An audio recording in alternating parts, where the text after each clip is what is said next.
Andrew Fulton over at third. Big loopy curveball from Heaton, drops in for a strike, and quickly he's ahead at 0-2. You see right away that is the pitch that's going to be the separator for Zach Heaton. If he's able to consistently throw that one for a strike, it keeps him off that fastball that's in the mid-90s.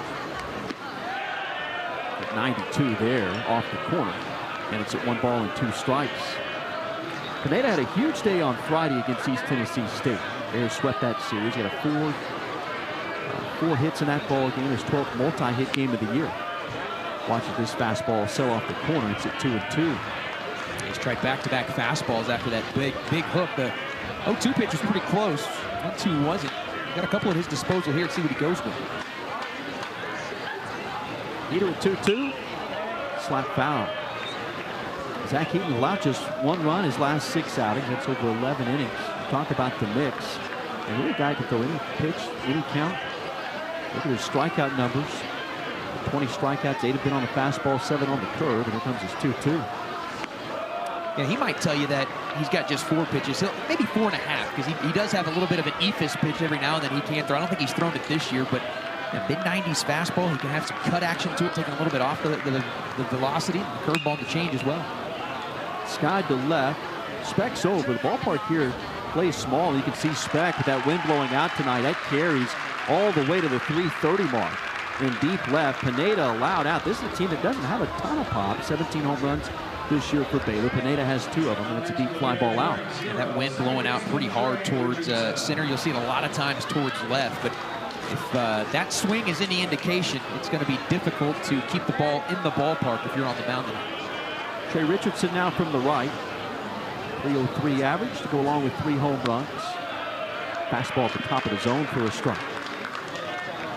Talk about the Patriots trying to find a midweek starter. This is the 5th different pitcher in the midweek role for Heaton. It is his 3rd start in the midweek. They're hoping they can settle on it. Guy's got a ton of experience on the mound. And I think you can look at what he did last week. He went 2 2/3, even though he got roughed up. Well, no, it was a predetermined start, and he had actually retired the last batter he faced. There was a guy on first, and they wanted to go left on left. That's why they went ahead and pulled him. So he was still in line for the win because of that predetermined start. So he was pretty good last week against the Bulldogs. Richardson at 0-2, pokes it up the middle. Lane Jones had a long way to go. He got there, grasping at that left, what looks to be maybe his left hand or wrist. He appears to be fine. A base hit for Richardson and a good piece of hitting on an 0-2 off him. Keep a close eye here on what Blaine does after that dive. Chris Wildrive, the trainer for the Patriots, comes out, and you can see he just sort of jams it. So he goes out to keep the ball in the infield, does a good job at that, but a little worse for the wearer, but he appears to be fine. A man on, 1 out for Jared McKenzie. Guy who's really heating up right now for Steve Rodriguez' club. He's hit 400 over his last 10 ball games. An average that's climbing towards 300. It's at 283. Couldn't hold there, and it's strike 1. Look at the career numbers for Jared McKenzie. He's a career 360 hitter in 94 games with Baylor. He is tied with Zach Dillon, who played from 03 to 06, one of the great catchers of all time in Baylor history. 2nd highest batting average all time in school history. It's Eric Nelson who holds that record. Nelson played back in the late 90s. Nelson hit a whopping 386. Of course, the bat's a little bit different when Nelson is playing at Baylor. McKenzie really swing it. I think Baylor fans will know this, but that 283 average, that doesn't tell the whole story for McKenzie. He's been hot, and he's someone that can carry an offense. And I hope that doesn't continue if you're a Patriot fan, but he's a fun player to watch. 0-2. Richardson over at first. They've got an overshift defensively here with a left-hander at the plate. Lane Jones, a shortstop on the right side of second. You can see him there in the picture. A lot of that. It's really the way that the game of college baseball is going. Taken out of the major league game, and it's very prevalent here in the college game. There's a hit by pitch. Yeah, Heaton lost and plunked him right in the backside. So on back-to-back 0-2 pitches from Heaton, he gives up a single to Richardson and now hits McKenzie. For Zach Heaton, in terms of hit batters, that is his 3rd of the season. So 2 on, 1 out for Kyle Nevin. Like it got him right above the elbow. Hopefully it didn't get boned for McKenzie. But yeah, you're right. With a couple of 0-2 pitches, put yourself in a bind. for DBU, when they've gotten in trouble on the mound, it has been the free bases. And obviously what Richardson did, just a good piece of hitting with 2 outs. But here, you try to go inside to McKenzie. They give him first base after you had him down in a hole. That's not something that Zach Heaton's going to have to be thinking about for a while. Kyle Nevin to the plate. Dangerous hitter right here. Sophomore out of California who's hitting at 245 with 4 home runs, 26 RBIs. He's the team leader in both of those categories for a Baylor offense that's starting to hit their stride. Averaging 12 runs per game over this 5-game win streak. Heaton misses just low. First pitch right there is Nevin takes for ball 1. Heaton gotten ahead of the first 3 batters. He's behind here at 1-0 to Nevin.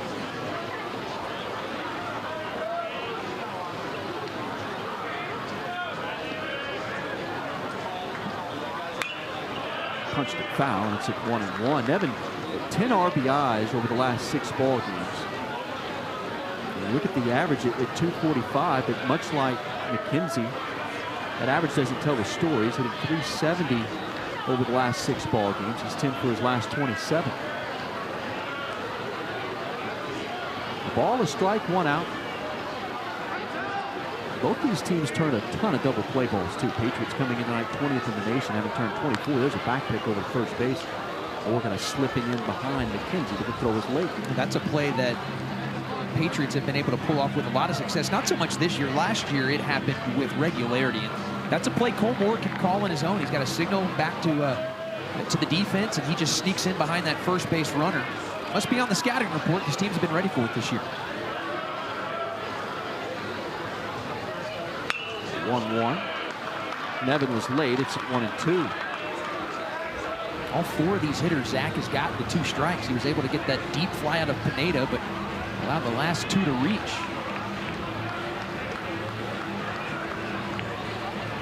Still plays a double play depth. Heaton, the third baseman, is deep, close to the line.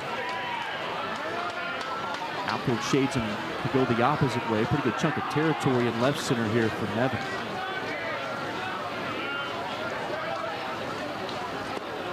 Big bender right there from Heaton away at 2-2. See the number 46 that Zach Heaton wears. Guy that grew up in Houston. He played for Andy Pettit. That was his pitching coach back at Second Baptist High School. And he wears that number 46 in honor of the Yankee legend. Wore that number for 15 seasons.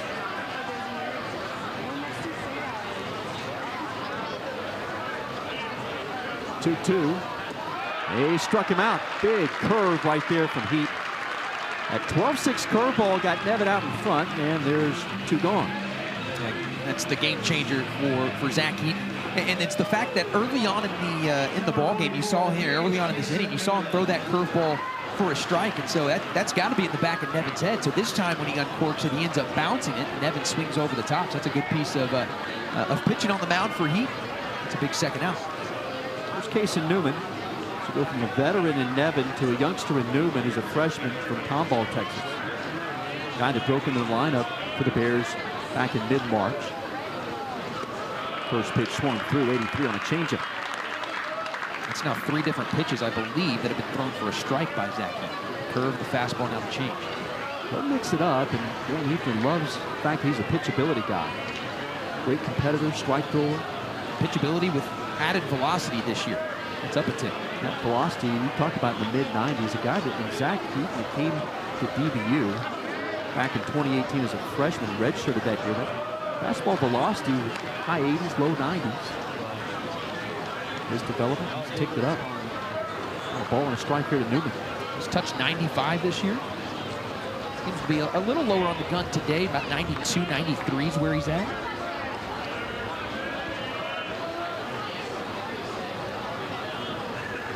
Overshift again against a left-hander. You'll see a ton of that from this Patriot defensive alignment. Here's a fly ball shallow to left center. It's back in front of Grady with a one-handed grab. So not a role necessarily completely unfamiliar.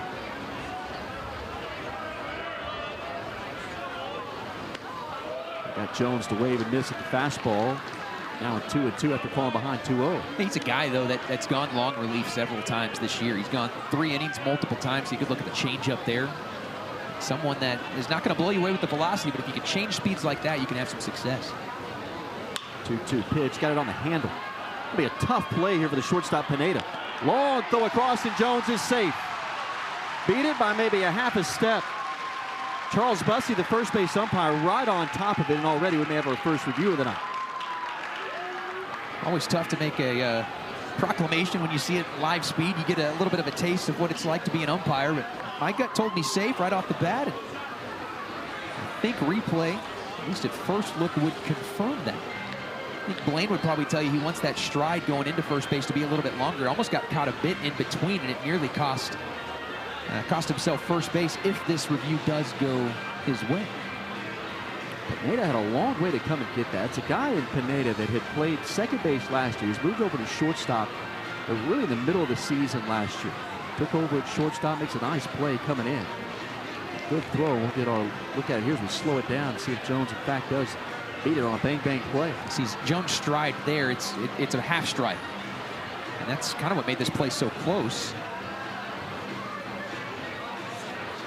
I think the foot just gets there. It's a great look, slowing it down. I think that's the right call over there by Bussey. Looks like that front foot just down on the front end of the bag before that ball disappears into the glove of Wesley. So Patriots are either looking at a man on and nobody out for Jace Grady. But Grady will be up at the plate here with nobody on. That's probably a situation, no matter what call is made at first base, the opposing coach is going to challenge. That's how close it was. Hard for us to tell at full speed, or excuse me, at half speed.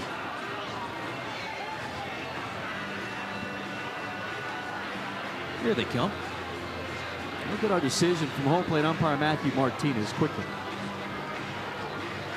He is, in fact, safe. So Jones at first on an infield single. Patriots have got a man on, their first base runner of the night now for Jace Grady. We have the benefit of seeing the exit velocity here at Horner Ballpark. That one at 61 miles an hour. It came in at 88. Blaine slowed it down to 61 and still got on first base. It looked like a screamer in the box score to the left side, and Jones raised his average from 318 to 324. Here's Jace Grady now, the preseason All-American. Sitting at 276. Throw over, and Jones, who's stolen 4 of 4. This is a Patriots team that likes to run.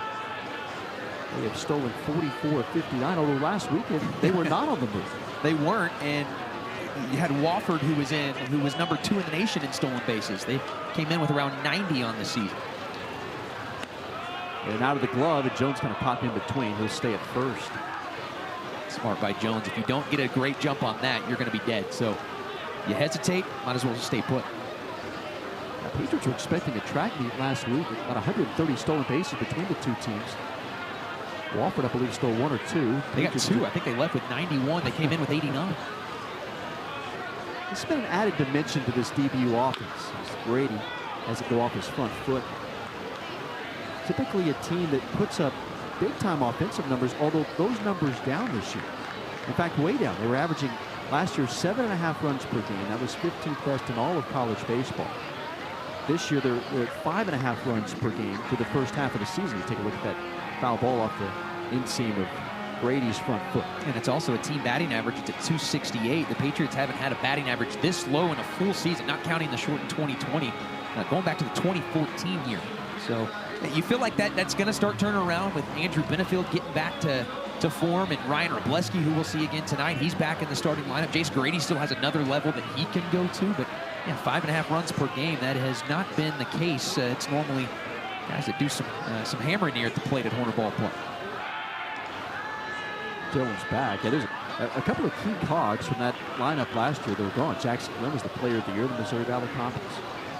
High draft pick of the Pittsburgh Pirates after his senior season in the 5th round.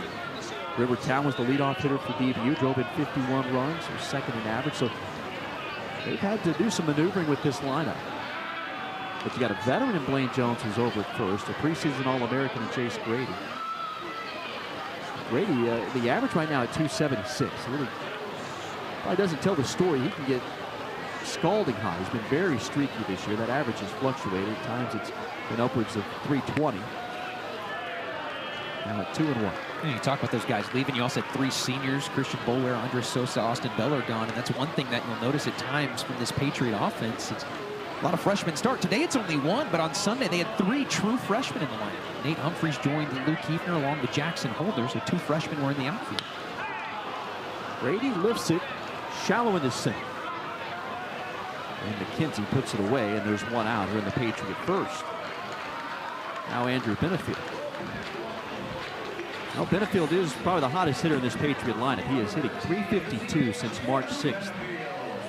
15 of his team-leading 22 RBIs have come during this recent 15-game stretch. He is looking every bit the part of a guy who was a hero in the postseason last year for DBU. And a 5-game hit streak, reached in 15 consecutive, and the strikeout numbers have been they've been way down, which has shown that he's starting to see the ball a lot better. He's out of Murfreesboro, Tennessee, a guy that chose Louisville out of college, or out of high school. He chose Louisville over the likes of Vanderbilt and Tennessee. Was at Louisville, redshirted in 2019. He was there in 2020 as a redshirt freshman. He took over for an injured Alex Benelis at third base, who was an All-American the year before.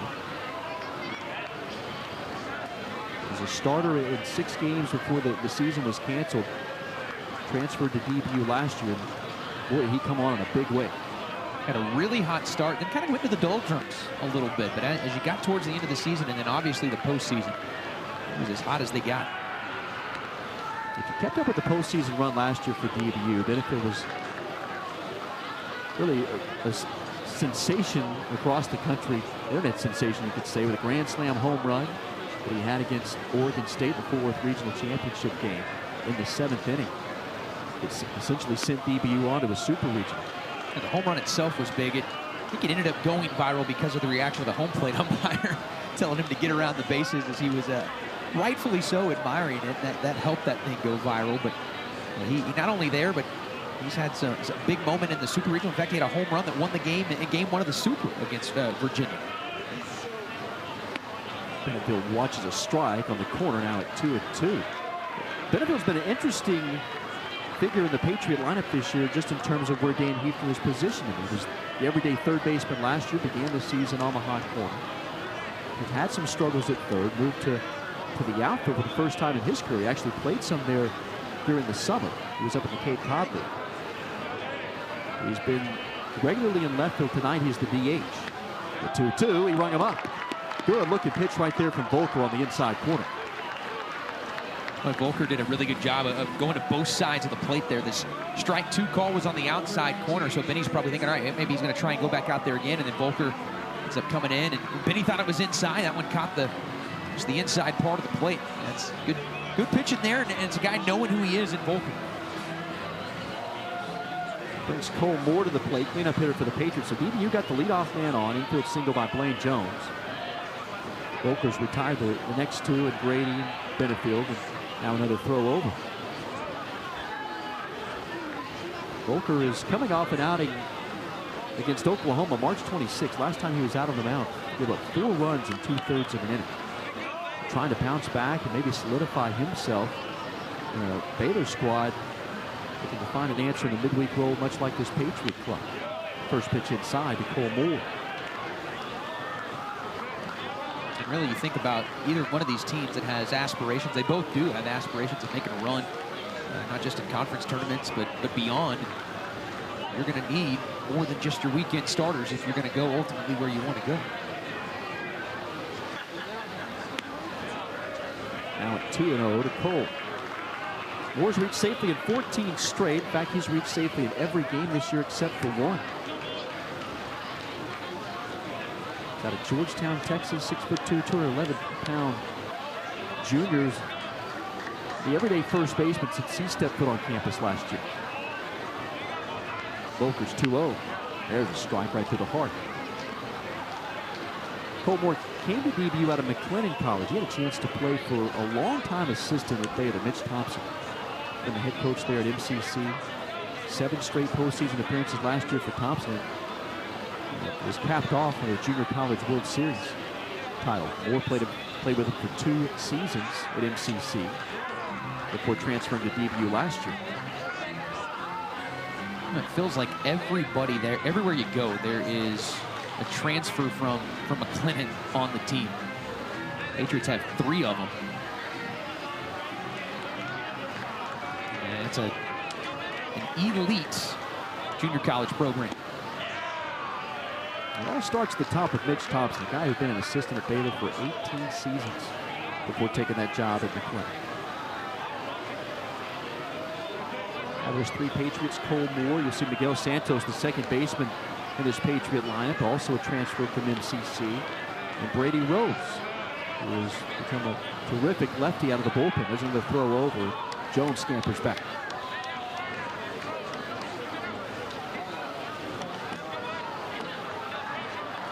Bears stranded 2 in the top of the first. Patriots got the leadoff man on, and Jones. Bigs on a large lead against the left-hander.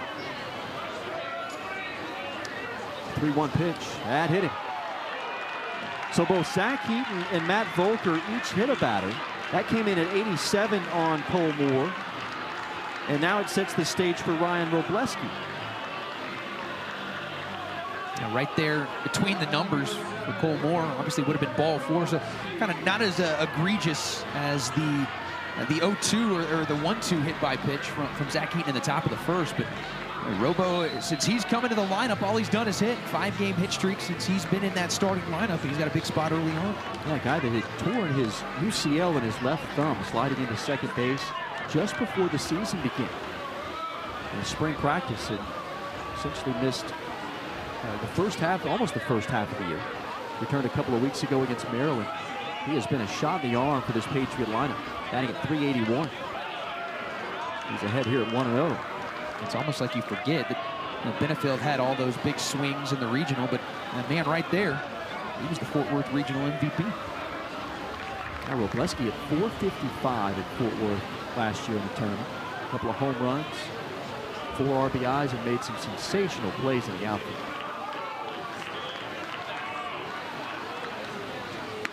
Big hack, and it's 1-1 now. He's a guy that can play multiple positions. That is really the MO of this Patriot roster. Look up and down this lineup, and it's guys that can play multiple positions. Fastball there, right under the letters of Robleski. Some deception from Volker. It's an 88-mile-an-hour fastball that fools Robleski. Stays high there. That's at 87. And Robleski now up at 2-1.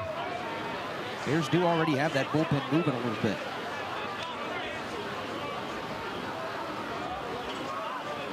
Wind continues to carry out towards center field here tonight.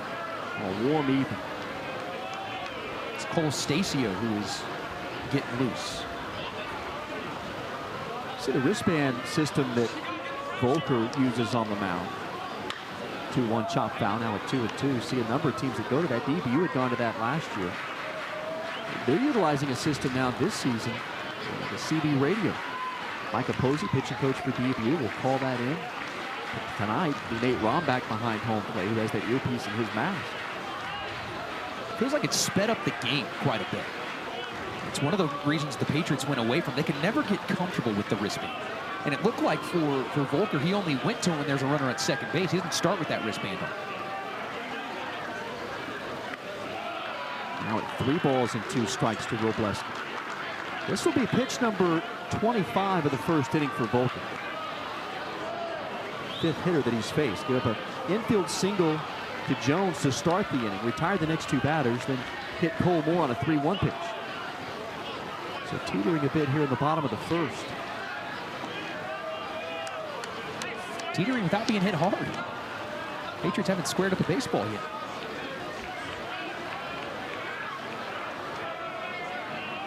He'll be off with the pitch, the 3-2, and he got him swinging and missing. Ran that one up at 87, and Robleski runs out of bat. So both Heaton and Volker.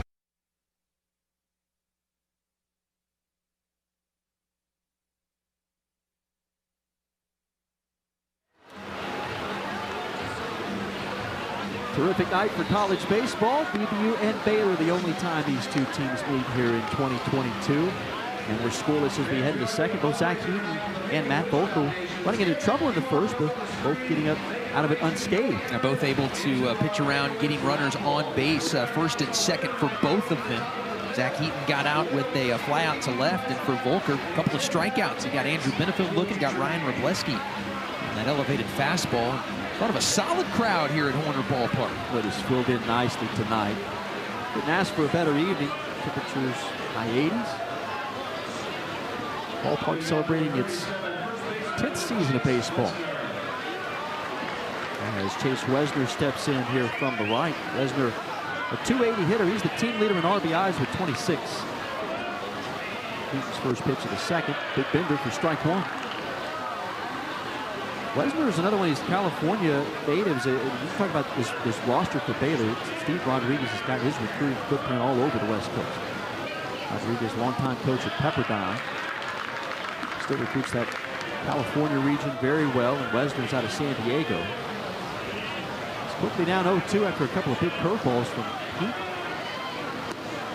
Comes back to it. It's low. 1-2. Wasn't sure if he'd go with the fastball there, but yeah, tried to get back-to-back-to-back curveballs. Make it 4 in a row. Wesner wasn't biting there. It's a 2 balls and 2 strikes. He's playing in his 139th career game tonight. Lines it into left field and a base hit. Second hit in a 2-strike situation. You saw Trey Richardson with a base hit up the middle and 0-2 here. Wesner gets down 0-2. Whips that one into left on a 2-2 offer. That's a really impressive piece of hitting for Wesner, who's now reached an 11 consecutive ball games. The first 2 curveballs, he fanned at him. They were way out of the zone, so Heaton goes back-to-back after that, trying to get him to chase one more time. Wesner laid off and finally got the first fastball of the at-bat at 2-2 and ends up lacing it into left field. There's Antonio Valdez. You got back-to-back switch hitters here, so a couple of lefties against Heat. Left-handers do considerably more damage against Zach Heat. They're hitting it at 321 this year. Right-handers only 200. Last year it was the right-handers that really did the damage to Heat. Righties hit him at 343 last season.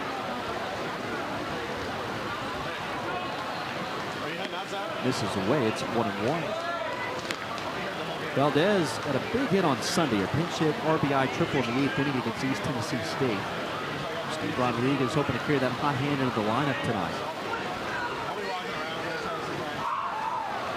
Patriots will also get that bullpen going. Peyton Shirley, lefty throw.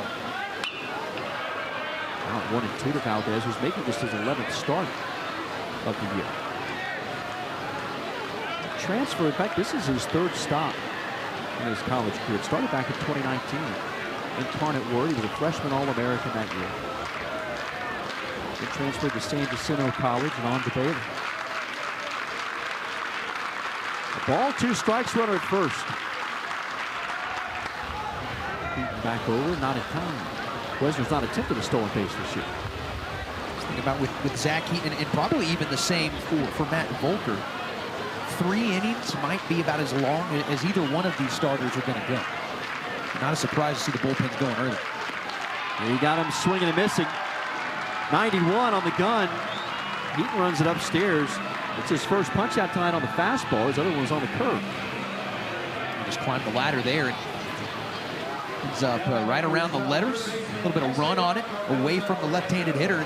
If you're going to have some success and get that 321 opposing batting average to lefties down, those pitches right there, up and away, where Valdez is able to make contact, you're just going to spray it foul. That's what you got to do with your Heat. Now Esteban Cardoza Oquendo. A homecoming of sorts for him tonight out of Dallas, Texas. He went to Richardson High School. Graduated with his degree back in December of last year. And he hits this one towards right fairly well. Over into foul ground, long run, nice grab by Robleski. Fighting that sun, makes that catch just in front of the Baylor bullpen, and there's 2 out. I'm not sure that we can even show on that replay how difficult that play was for Robleski. Almost ends up catching that with his back to the infield. A long way to go. He's also kind of considering where that wall is, just in front of the Baylor bullpen. That's an impressive play. Irobo, he's played center, he's played right, he's caught this year. Really a catcher by trade, but he's turned into a solid outfielder. There's another one like Minico that had a chance to play quite a bit of outfield in the summer. Castle was late there on that pitch at 0-1 now.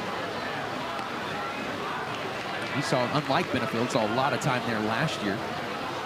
Christian Boulware for DBU ended up taking over the everyday catching duties for the most part. Boulware was in the outfield. Or excuse me, Robleski was in the outfield. Nothing to 1 to Castle, a true freshman. Watches high for a ball. Castle is the district player of the year out of Midway High School. Down in Woodway, just right there on the fringe of Waco, south side. Making his first start behind the plate since last Tuesday, so he was out of the lineup this past weekend against East Tennessee State. A couple of hits last week against UT Arlington on that Tuesday night affair. But a huge day against LSU, the Shriners College Classic back in early March. 2 for 4, a double, a triple, 2 runs driven in. That's a weekend that Baylor fared very well. It's kind of when they started to turn things around. A slow start, but they got to the Shriners Classic, had a couple of really impressive wins. UCLA and LSU. They lost to Tennessee, but everybody's losing to Tennessee right now. Tennessee took over that top RPI spot from BBU this past weekend, and why not? They're 9-0 in the SEC. They swept South Carolina to open up SEC play. And then how about what they've done on the road in back-to-back weekends? Sweeps of Ole Miss, who was #1 at the time. And then they go to Vanderbilt and take all 3 in Nashville. They're without question the hottest team in college baseball right now, and rightfully so, #1 in the country. 2-2 from Heaton. Popped up. Going to be a long run here for Robleski along with Santos. It'll be the second baseman who puts it away. So a leadoff single from Webb. It's a Baylor team that's trying to get back to the postseason. They were 6th in the Big 12 standings last year, 31-20 overall. They're trying to get back to the postseason for the first time since they went to Los Angeles Regional back in 19. This is going to get down in front of McKenzie, and a leadoff single for Miguel Santos. Patriots' second hit of the night. We talked about Cole Moore, the transfer from McLennan. There's another good one. And Miguel Santos, as that average gets closer to 300, he is just a gamer. So good with the glove. And just even in the offseason, guys talking about him coming in, they were so excited to have a transfer like Miguel Santos. Now Luke Keefer, we just talked about his dad.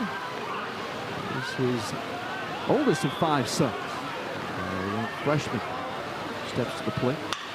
Ground ball, this might be 2. Boy, Baylor's made a living turning 2 this year. And they turn it 4-3, unassisted right there from Trey Richardson. That's their 30th double play ball that they've turned this season. 3rd most in college baseball. They needed 1 pitch to do it on. Pitch at 86 miles an hour from Volker. It's probably about as easy as it comes for Richardson. That middle infield of Richardson and Pineda, they have been parts of, as you talk about, 30 double plays. Another one there to erase the leadoff single. 2 gone for George Speck. Hitting in the 8th spot tonight. Switch hitter. Watch the fastball just off the corner. Talking about getting to Omaha for this Baylor team. Last time they were there was 2005. Incredible run that year. And they were knocking on the door in 2012. There was no team hotter in college baseball. That was the year this BBU squad went down to Waco for a regional. In fact, these 2 teams met in the Waco Regional Championship. Baylor had to beat them twice. They did it. In fact, Baylor lost their opener to Oral Roberts in that regional. Storming back. And much like BBU did last year, just 1 win short of getting back to Omaha. Well, Baylor fans probably don't want to talk about it, but the way they lost that super regional is just a gut punch. Took game 1 running away, but a walk-off hit by pitch in game 2 and then lose 1-0 in 10 innings in game 3. Line shot back up the middle off the bat of Speck, and he's on. A 2-out single. He'll hand it over to Nate Romback now. They had the Razorbacks on the ropes, especially there in game 2. Steve Smith, who was at the helm at that time, long time Baylor coach. He was at Tennessee Tech last year. Now working in professional baseball. And Steve Rodriguez, who's done a terrific job. 7th season, he came over from Pepperdine. Here's a transfer here in Nate Romback. Texas Tech Baylor fans know all about Romback. Last 2 years in Lubbock with the Red Raiders. Watches low for ball 1. He is a hulking figure behind the plate. Set the world on fire in shortened 2020 freshman season for Texas Tech. His first 4 hits of his college career were home runs. He had a 3 home run game against Houston Baptist on February 15th of 2020. They played a doubleheader that day. That night they played Northern Colorado. His first hit leaves the yard. First 4 hits, home runs. He never really cooled off that year either. 6 home runs. It was a COVID short season in 2020. But he had 27 RBIs. Here he laces one into the gap. That might be trouble. Speck's got good wheels, and he's being waved around by Cliff Pennington at third. Here comes the throw. Pineda's throw not in time, and Rombach with a 2-out double scores George Speck all the way from first. Well, we laughed about exit velocity. Blaine Jones at 61 miles an hour, a base hit in the first. Nate Rombach just plugged the gap in left center at 107 miles an hour off the bat.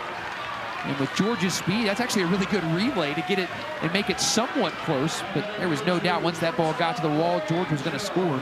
Big double play turn by Volker to keep it just to, at this point, just a 1-0 ball game. But Rombach with a double, his 5th of the season. And he gets extra base hits in bunches. 12 of his 18 hits this year now have gone for extra bases. The Patriots lead 1-0, and now Steve Rodriguez out of the dugout, and they will go to that bullpen. So Volker, after giving up a leadoff single to Santos, got the double play ball. He was 1 out away from getting out of this.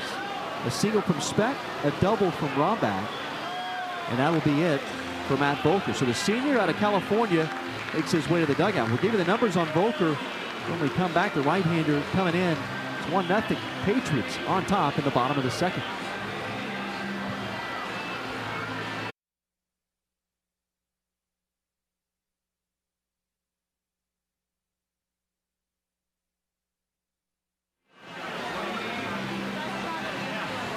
Cole Stasio comes into the game for the Baylor Bears after Matt Volker goes an inning and 2/3. Looked like he was about to get out of it. Gives up a 2-out double to Nate Rombach. He ends up 1 run, 4 hits. He's still responsible for that runner at second base, but it is a righty, a big righty, Cole Stasio for the Bears. He stands 6'5", 210 pounds, and sophomore out of Davie, Florida. And for Stasio, a guy who's making his 7th relief appearance, is not allowed an earned run. Giving up a couple of runs, both those were unearned. He's walked 4, struck out 3, and opponents hitting at 158 off the big righty. And for Stasio, you'll see a fastball, curveball, changeup mix. Fastball about 87 to 92. And his last outing was against East Tennessee State on Friday, 1 shutout inning. Stasio goes to work here against Blaine Jones. Patriots have got a runner at second before the Nate Rombach after the 2-out double to put DBU on top 1-0. Jones had an infield single his first time up, and left stranded at second. First pitch breaking ball outside. Jones, one of the true veterans on this Patriot ball club. In fact, he's one of only 6 players in DBU baseball history to start 200 games in his career. Tonight starting into 204. He's just now 3 away from moving into 4th all-time. He should break that record this year. He's still healthy. Really swinging a hot bat at 324. That's the top average on the club. Goes to right field. Nevin kind of halted for a moment. Comes in, slides in, holds ball. Really a slider as well as a changeup that all look the same and then break in different directions. He loves the slider against lefties, the changeup against righties. He has also developed more of a curveball this year. He can throw a cutter as well, so a true 5-pitch mix for Peyton Sherlin, but he tends to lean on that fastball, that slider, and that changeup. Control's been the issue here recently for Sherlin. 5 hit batters, which is very uncharacteristic for a guy who's got pinpoint command of that strike zone. That's been the biggest struggle this year. But, a guy that they're hoping to lean heavily on as they did in the postseason last year. He was remarkable in the Patriots run last year through the Fort Worth region. Yeah, he was named to that all-regional team, had 3 scoreless appearances, including a trademark save against TCU in a winner's bracket game. Got the Patriots to the 6th consecutive regional final. Ended up taking on Oregon State, losing game 1 and winning game 2. So top of the order will be due up here in the 3rd inning. Jack Pineda is 0 for 1, will lead it off. Pineda's average now at 300. He flew out to left his first time up. He takes high for ball 1. And Pineda has been so consistent for the Bears this season. Just 5 games without a hit, and never once has he gone back-to-back this year without a hit. Patriots are hoping that changes because he went hitless on Sunday. What a week he had prior to that 0 for against ETSU on Sunday. Went 7 for 18. including a career-high 4 hits on Friday.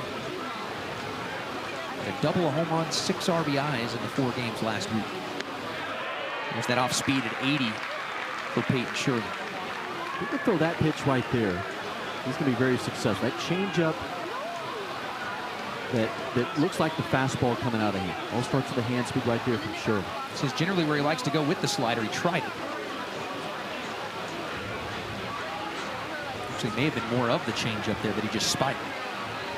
That's the slider to lefties. You talk about the tunneling, looking like a fastball out of the hand. That slider will just sweep away from left-handers. Works quickly on the mound. There is that slide piece. But Pineda's able to hold up, now 3-2. Struck out a career-high 47 batters last year because of that devastating slider. Look at it right there. A little too much bite, not grabbing the corner. A good eye by Pineda. 3-2, squeezed by Rombach. So Sherlin comes out of the bullpen. With the changeup, gets the strikeout. So generally the slider, but he goes with the change.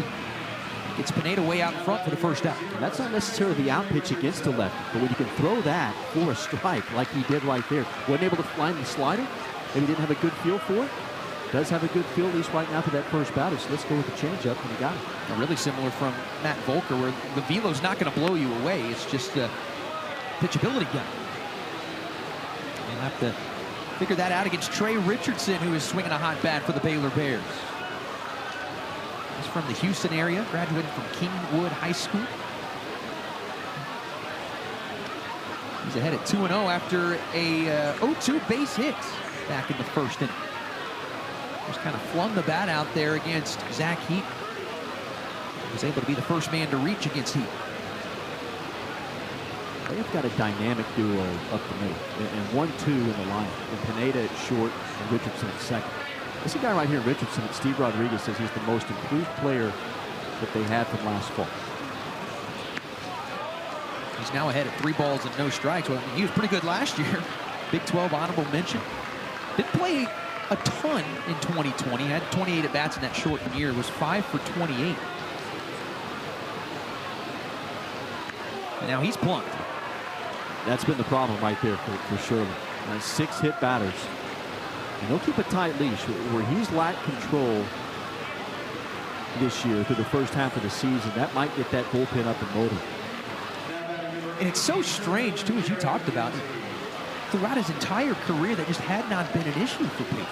And for whatever reason, there's moments where, just like what you saw against Pineda, you can have a true 3-pitch mix, and then all of a sudden, the next batter, he's on 4 pitches. And here's Jared McKenzie. Probably the hottest batter in this order, and he's hit by a pitch. That's the second time he's been plunked. It's the off speed. That was at 78. And you can't tell there if it's the slider just not breaking, it's just plunking in the back, or it's a changeup. It's off speed. Back-to-back hit batters. And the Patriots are going to make another run like they did last year in the postseason. They need Peyton Sherlin to be a huge part of it. Without what he does last year, they don't do what they did, I don't think. He's put the 2 on after getting Pineda on a terrific changeup, plunking the next 2 guys. Now you got danger here in the heart of the order. And now you also have more action in that DBU bullpen. Didn't take long for Kyle Rich, the righty, to get up. So Richardson and McKenzie hit in succession. Kyle Nevin is up. Another situation where he's had runners at first and second with 1 away. Boy, after the strikeout, that is 6 consecutive out of the zone. Kyle Rich not yet on the mound, still throwing on flat ground, getting loose. An off-use reliever for the Patriots. 1-0 DBU got their run on a Nate Rombach double in the bottom of the 7th. 2-0. Just doesn't have a feel for anything right now. For whatever reason, it just escaped him. Here comes Micah Posey on a quick sprint. That's the fastest I've ever seen Micah Posey move. He is normally a long and slow, casual walk, but he came out on a jog, and you can see he's got a message to deliver to Peyton Sherlin. Sherlin had just supreme confidence last year, really in all situations. And right now, when we talk about the hit batters, the 7 hit batters, that seems to just have escaped him. find a way to harness down and hit Nevin right here. This is a tall task. Rich is not ready yet in that bullpen. You got a 2-0 count, a fastball count here to Nevin. Nevin could be sitting dead red fastball. He's got an RBI in 6 consecutive ball games and a prime spot for a 7th. Can Sherlin find the zone? He might have gotten out of the inning. Jones steps on the bag and goes to first. Put it into the inning. Just 1 run in an inning and 2/3. He threw 34 pitches. Grady off to the left side. The count's at 1-1. Grady flew out to center field his first time. Boy, for Grady, he's kind of been hot and cold at times this season. He was the Missouri Valley Conference Player of the Week 2 weeks ago. And then last week went just 2 for 17 in the 4 games. That's 2 balls and a strike. When he gets hot, it's scorching hot. He'll go through stretches where he may go 1 for 11 like he did last weekend. He'll have a 4-hit day. He's ahead at 3 balls and a strike. He's also got a lot of speed. He's got 9 stolen bases to lead the club, but that's the brakes have kind of been put on that right there. He's done a good job of keeping him one off the base pass, but pitchers have done a good job of keeping him plugged to the base. And Stasio ends up walking the leadoff man. Interesting to see what Dan Heifer does right here. As you talk about the speed of Jace Grady, look at the number 9 of Cortland Castle. He's a young freshman behind home plate. He's thrown out just 2 of 11. Patriots didn't run much last week, but they want to force the issue here. Now that you got a right-hander on the mound in Stasio, and a young freshman behind home plate. Stasio's first walk since March the 12th against Columbia, and just his 5th walk of the season in limited time on the mound. Here's Benefield, big swing and a miss for strike 1. Then he struck out looking on a fastball, 1 of 2 from Volker. It's that change of pace.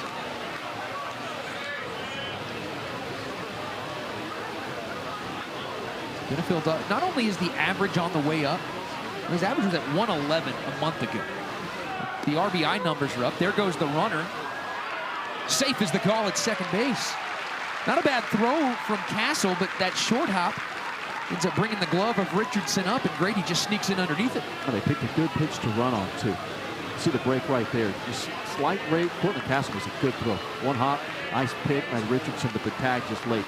Good shot from our crew right there. Second base umpire, Wes Hamilton, is right on it. So Grady, 10 stolen bases, team leader in that category. Now, there's 4 away from back in the top 10 in program history. He's trying to chase Jamison Hanna in that category. For Grady, that's his first steal in 2 weeks. Last one he had was at Globe Life Field against UT Arlington. 0-2 to Benefield. That's going to get into center field. It's going to get down in front of McKenzie. Grady had to wait. He'll stop at third base. Good piece of 2-strike hitting for Andrew Benefield, and the Patriots are cooking here in the 3rd. I think he got it just off the end of the bat. Another breaking ball from Stasio, goes down, gets it. Grady has to hold right there, make sure that McKenzie does not get there. Now, DBU threatening, got him on the corners. In this part of the order, one of the big run producers here in Cole Moore coming up. Cole Moore, 18 RBIs on the season. He's second on the team with a .311 average. He's got the 5 home runs. Maniac over at first base. That facial hair kind of tells you the story of who Cole Moore is. I'll tell you, loves baseball, but he'd rather be hunting. He's got an RBI opportunity here. Field back, they would trade 2 for 1. Moore fouls it off, no balls and a strike. He's a guy that plays the game with reckless abandon. There's no doubt about it. Talking about internet sensations, social media sensations, college baseball fans that saw last year go airborne to catch a foul ball in Carbondale, Illinois in the conference tournament championship game. Incredible catch of the #1 play on SportsCenter that night. High fly ball into left. The wind's pushing this one. Valdez is still tracking back. He's going to make the catch with plenty of room to spare. Both runners are going to advance and do so successfully. The run scores. Benefield gets to second. It's 2-0. He got underneath. That is a major league fly ball. You can see where Valdez ends up. At least off the bat, it looks fairly routine, but the way that wind's blowing tonight out to center field, it's easily going to get the runner in from third, but that is alert base running. And it starts at first base coach Travis Stone, who sends Benefield. Gets a good read on it. He's got to go as soon as that ball disappears into Valdez's glove. First play at the bag. Now the Patriots got another runner in scoring position. So man at second, 2-0 DBU. Stasio looks to limit the damage here. Again, he is making his 7th appearance. That's his first earned run that he's allowed this season. There have been 2 unearned runs. And now Robo to left, and he might have gotten all of this one. Back goes Valdez. He'll watch it fly. Ryan Robleski swinging a scorching bat since coming back from injury. It's a 6-game hit streak. It's his 2nd home run, and it's 4-0. Well, he hasn't missed a beat, and he didn't miss that pitch. That was blasted. That is just his 23rd at bat since coming back from injury. His 9th hit, his 2nd home run. You see the power there from Robleski. It's his 12th home run in his young Patriot career, and he is a much-needed weapon in this Patriot lineup. As you take a look at the regiment out there, beyond that left field wall, and the great traditions here at the Warner Ballpark, that cannon blast, and Robleski's got the Patriots out to a 4-0 lead. It's now Miguel Santos who is up. Robo hitting the 40th home run of the season for DBU. They are right around top 30 in the nation in that category. It's Miguel Santos. He went deep on Sunday. Back-to-back home runs between him and Luke Hefner. He tries to go down the right field line, but it's going to slice foul. Patriots didn't have a lot of solid contact against Matt Volker. Really, the only one they hit particularly hard was the double from Rombach, but they've got some good swings off here in the 3rd inning. And against a guy in Stasio who's not seen considerable action, this is just his 7th appearance, but someone who's not given up a run, or an earned run, coming into the night. 7 appearances this year, just 1 back in 2021. Originally out of Davie, Florida. Sees DBU on top, 4-0 here in the 3rd. In tight, and it got Santos. Oh, it's been a hit batter parade here. That is the 5th one already? It is. Yeah. The Patriots have hit 3, now 2 have been hit by Baylor pitchers. That bullpen is stirring quickly now. Right-hander throwing for Baylor. Stasio on the ropes here in the 3rd, and Steve Rodriguez cannot let this one get away from him. Stasio's run into all sorts of problems. He's hoping that Stasio can find it like Sherman did for 1 pitch and go a double play ball and get out of it. Luke Hefner did hit into a double play back in the 2nd. Well, this Baylor pitching staff, they're anchored by a true ace in Tyler Thomas on Friday nights. But after that, it can get a little shaky for the Bears. Will Rigney's got some good numbers, a 4.40 ERA. They're searching really for a consistent number 3 starter. Not a true strikeout guy, at least according to numbers in that bullpen. It's been an issue for Baylor. They've got a great pitching coach. John Strauss, the guy that came in with Steve Rodriguez 7 years ago from Pepperdine. He was a catcher back in his playing days, early 90s at Long Beach State. They were making a couple of runs to the College World Series.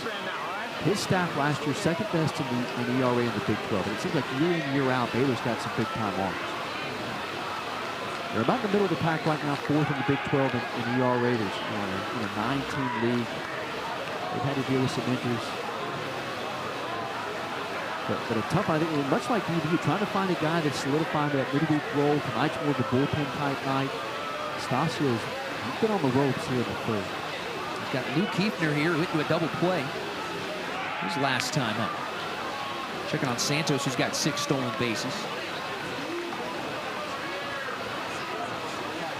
We talk about Baylor being in the middle of the pack in the Big 12 in terms of ERA. Right now, it's early, it's only 2 weekends, but they're 7th in the Big 12 at 2-4.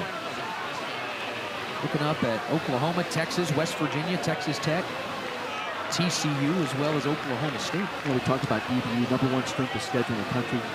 But Baylor, that's a gauntlet of a schedule. Great article today, Kendall Rogers of B1 Baseball talked about there's a good possibility that might be a 7-bit lose.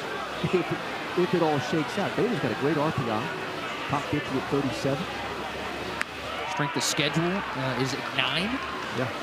And they're a team that obviously gets helped by their conference. It's kind of the opposite with DBU.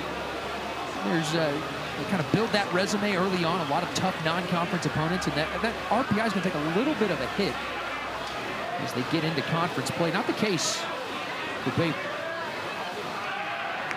When you look at that Big 12 right now, Oklahoma State is an elite team. 5-1 out of the gates. Texas Tech is probably, the word may not even be fair, the biggest surprise in the Big 12. Year in, year out, that's a team that's either an Omaha or a super regional team. They lost a lot. And people were really unsure what Tim Tadlock's team was going to do this year. They've won 20-plus games already. They're second in the Big 12 right now. Patriots have already seen them twice. Right. A couple of close losses. Of course, TCU, Kirk Sarlos, his first year. West Virginia had a big weekend. And then Texas was a team that was #1 in the country really for the first month of the season. Kind of fall on some lean times. They lost a big arm in their weekend rotation. They'll be there. Texas was Tennessee before Tennessee became Tennessee this season. 2-2 to Luke Heaton. Yeah, that Baylor schedule, they're on the road at West Virginia this weekend. They've got a road series at Texas. Maybe the good news, the silver lining, if you're going to play Texas Tech and Oklahoma State, at least they get them at home. And they get them down the stretch run. They played TCU and Oklahoma already. Lost the first 2 in both of those. Salvage the series. Here's a prolonged at bat from Luke Hefner. We'll see a 7th pitch. It's a fun time of year. You get to the halfway point of the college baseball season. You really start, it reminds you of the stretch run in pro ball. When you have the pennant chases. This is a fun time to start scoreboard watching how the standings shake out, the RPI as you march towards the postseason. I don't want to be misconstrued either when talking about the Missouri Valley Conference. I'm not saying that it's a league that's going to completely hinder you. It's been a league that has consistently put in multiple teams. It's a team that also has consistently put in 3 teams into the NCAA tournament. But those good RPI games are more in the vicinity of the 80s as opposed to what you'll get in the Big 12. Hefner finally puts one in play in the shallow left center. It'll be the left fielder in Valdez who lets it drop. Valdez and Pineda with a little bit of miscommunication, and this has been a nightmare of a 3rd inning for Baylor. A bit of a 3-ring circus in this inning. For Luke Hefner, that's one of his better at bats. Not the swing that he wanted, but in terms of working the count. Hefner's an aggressive hitter. He worked the count, fouled off a number of pitches. You want to put the ball in play, he's not going to be pleased with that swing. He'll be pleased with the result. Not able to get there. Antonio Valdez playing deep with the wind blowing out tonight. And it gets runners at first and second. It gets John Strauss out of this dugout. That will go down as a base hit since no one got a glove on it there at left. Valdez and Pineda just not on the same page. So here's John Strauss. And this staff has been in place for 7 years. Steve Rodriguez has won 187 games at Baylor. He's had Strauss by his side for all 187. It's his 317th game overall. And going all the way back to his time previously, this is his 986th game as a head coach. They got him a good one in Steve Rodriguez. He was very successful at Pepperdine where he played, won a College World Series. He was one of the hot names. When Baylor made that hire, he had taken Pepperdine to the Super Regional. They lost just across town over at Fort Worth in the Super Regional, 1 win away. Done a lot of good things at Baylor. Here's George Speck. There's one off the net. They've had the Patriots number. 4 straight wins here in this ballpark in those midweek affairs. It was kind of the opposite when Steve Smith was here. It was. It really was. It goes in streaks and stretches. Yeah, BBU had Baylor's number. They had some fun weekend series. There was a point there in about 2016, 2017 where these 2 teams weren't playing midweek games, they were playing weekend series.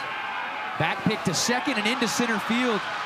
The nightmare continues. Only 1 runner's going to advance. Luke Hefner doesn't test it. But a throwing error from Stasio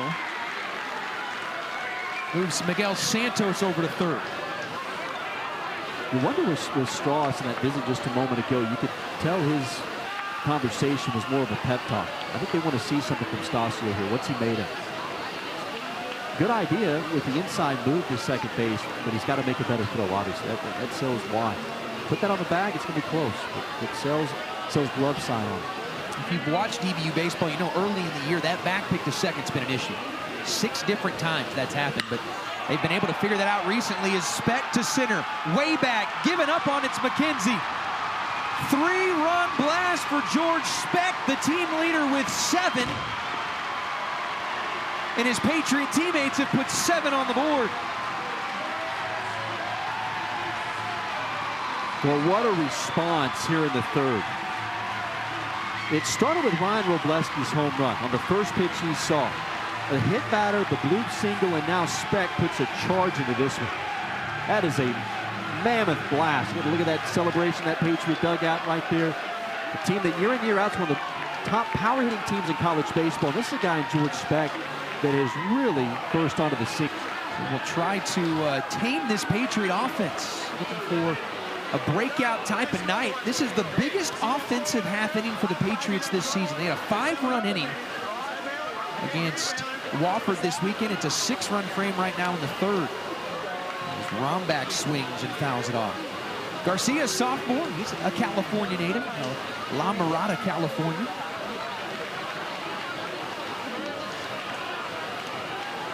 He's got a fastball, slider, fastball curveball, I should say, as well as a changeup. Started him with a breaking ball the first pitch. Comes back with that 91-mile-an-hour heater, nothing in 2. To Rombach, who got the scoring started. As he roped a double into left center field, 107 miles an hour off the bat, by far the hardest hit ball of the night.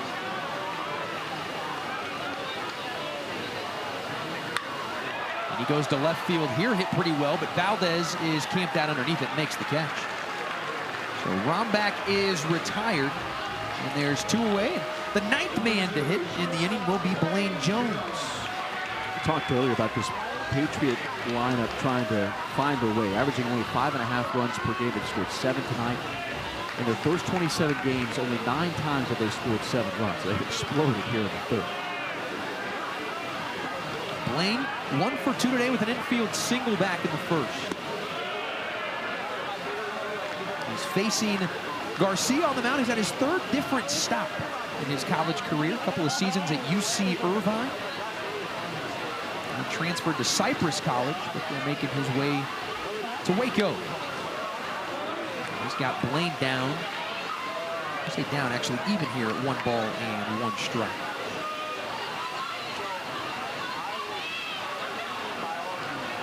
Last appearance for Garcia was last Tuesday against UTA, part of that 5-game win streak for the Bears. He went 2 innings and did not give up a run. Bears in this 5-game win streak, they won Game 3 against Oklahoma and beat UTA and swept Eastern Tennessee State. 1-2 to Blaine. Fouls it off to the right side. It was a rough start for Baylor to begin the season. They were swept by Maryland at home. It's the same Maryland team. It's a common opponent between these two. Maryland came to DBU. They split the first 2. Patriots took the finale to win the series. Another foul off to the right, but then it was Baylor who went 9-3 over their next 12. Got themselves to 9-6, including those 2 wins we talked about earlier over UCLA and LSU. But after that high, dropped down again, went 2-5 over their next 7 prior to this 5-game win streak. Mention that Maryland team. That's a signature series win for BBU. It took 2 or 3 for Maryland, and very likely that team wins 40 games, might possibly win the Big Ten. A huge series win for BBU a couple weeks ago.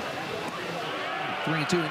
No, honestly, you could realistically make the case that the Patriots have beaten at least 2 teams in weekend series that have a chance to host a regional. Southern Miss can get in that conversation. Patriots swept them. Maryland could get in that conversation. Maybe he took 2 or 3. Payoff pitch to Blaine. Up the middle, moving to his left, Pineda. He's got it, goes to first, and the inning is over. 6 runs on 4 hits, including 2 home runs by the Patriots. The first one off the bat of Ryan Robleski. The second one, George Speck, dead center field, a 3-run blast. It's 7-0 here in Dallas.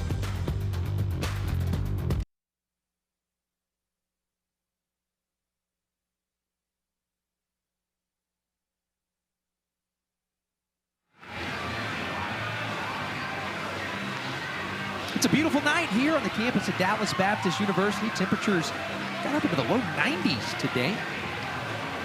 See the shot of the chapel just above the Learning Center here. And then back at the bottom of campus, Warner Ballpark, Peyton Sherlin is back on the mound. As DBU got 6 runs in the bottom of the 3rd inning. And think about how different it felt after Sherlin hit back-to-back batters in the 3rd.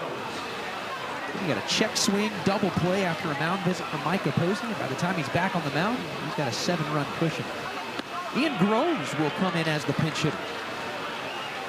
First time we will see Groves is just a 1 at-bat appearance for Kason Newman. It's the Tarleton transfer in Groves, originally out of Austin, who sees himself down at no balls and 2 strikes. He's a .211 hitter, a couple of home runs, 4 RBIs.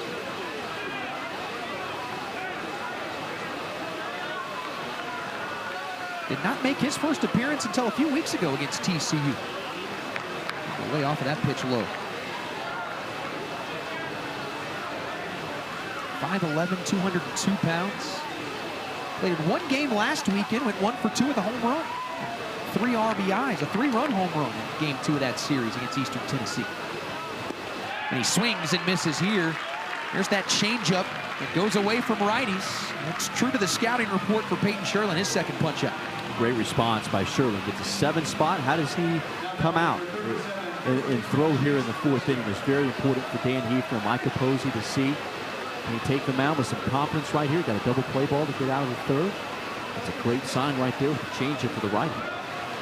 Chase Wesner, who's already extended his on-base streak to 11 with a single into left. Also has an RBI in 5 consecutive ball games, 12 RBIs over the last 5 games for the 5th-year senior out of San Diego, California, otherwise known as Paradise. Except when the Patriots were there. Right. It was cold. Cold in terms of California cold. It was in the 60s. Yeah, a little bit of rain. It was about 15 degrees warmer here than it was in San Diego. Oh, we signed up for it. Weak ground ball, right side, a couple of hops. Santos to first, and there's 2 away. That's another team on DBU's schedule that has really made a lot of noise. A team that's been in the top 10 RPI-wise. I think they're going to make some noise out in the West Coast Conference. They're a team that had the number 2 strength of schedule for quite some time. I don't know if it's still there, maybe. But they were number 2 right behind DBU, the number 1 strength of schedule. It really hadn't been that close. Antonio Valdez is up. Pitch outside for ball 1. Valdez, a transfer from San Jac last year. He played there in 2020. Talking about junior college powerhouses. San Jacinto's one of those. We talked about McLennan earlier. The great Wayne Graham started at San Jacinto College. Rice legend. We talked about Andy Pettit earlier. I believe he recruited Andy Pettit when he was at San Jac. Decent eye for talent. Valdez in the air, right side. Cole Moore has a play, and he makes the play. Well, 1, 2, 3 for Peyton Sherlin. Quite a contrast from him getting himself into trouble in the 3rd inning. On our way to the bottom of the 4th, it's been all Patriots early on here at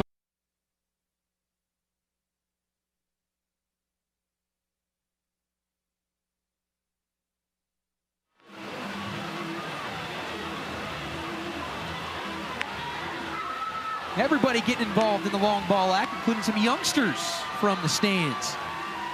As the home run siren goes off, youngster goes yard. Patriots have gone yard a couple times themselves here tonight. They've got a 7-0 lead as we go to the bottom of the 4th inning. Brett Garcia was able to calm things down, get the final 2 outs as Cole Stasio started the 3rd. 2-run home run from Ryan Robleski, his 2nd, and a 3-run home run from George Speck, his 7th. We were talking in between. I don't know if I remember George Speck going to dead center field like that. He's a switch hitter, has power from both sides, but normally his power's down the line. Here's Jace Grady.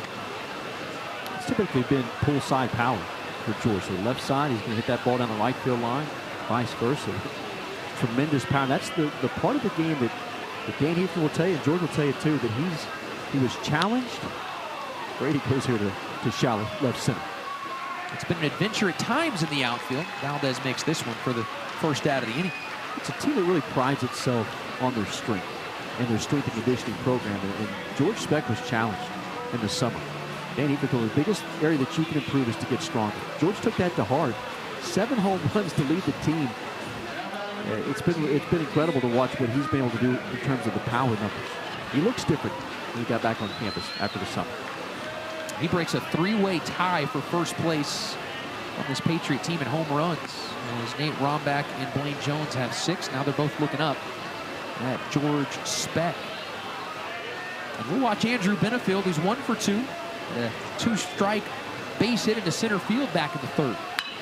And he goes opposite way. In the air to right field. Kyle Nevin started back, now comes charging in to make the catch.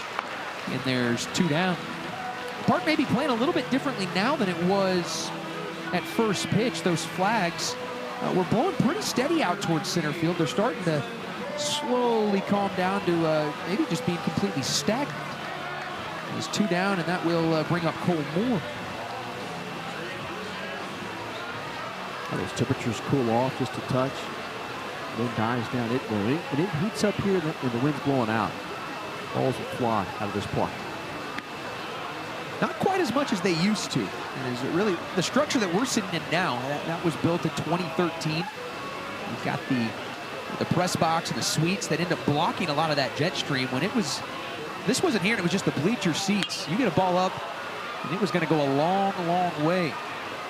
Cardoza Oquendo is there and won't have a play. It's just beyond the reach. You have to reach through about 15 youngsters to make that play. 0-2.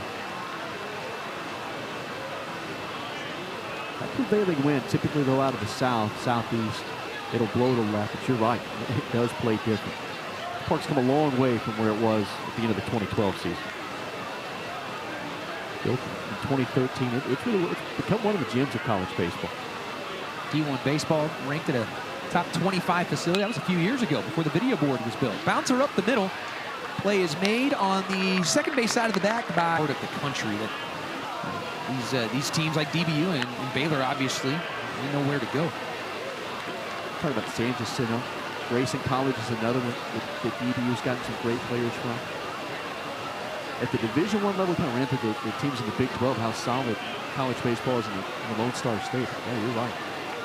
Eco ball, very impressive. I got a good one here in Oquendo.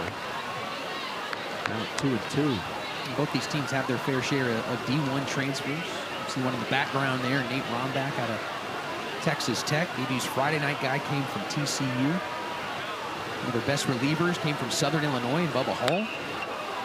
Oquendo goes deep here to left center field. Speck is back, right at the track, leaps up, that's off the screen. Oquendo thought about 3, he'll hold right there. Well, maybe about 30 minutes earlier, that might get out of here. Just thinking the same thing. He would have had his first home run if he hits that one in his first at bat back in the 2nd. Still nearly got it out of here. That's the start that Baylor needed. Just need a base runner, need to spark something to try and get a rally going. Don't have to get it all back with one swing. You can't do that. Start chipping away here in these middle innings. It's a Baylor team that has had their fair share of struggles offensively. 7th in the Big 12 in scoring. They're next to last in our base percentage and home runs. Last in slugging. But on the flip side, in this 5-game win streak, they have really started to heat up at the plate. Even a little further than that, their last 10, they're hitting just 266 as a club. Their last 10, they're over 300, actually about 308 as a team for the last 10 ball games. That includes some good competition there on the weekends in the Big 12.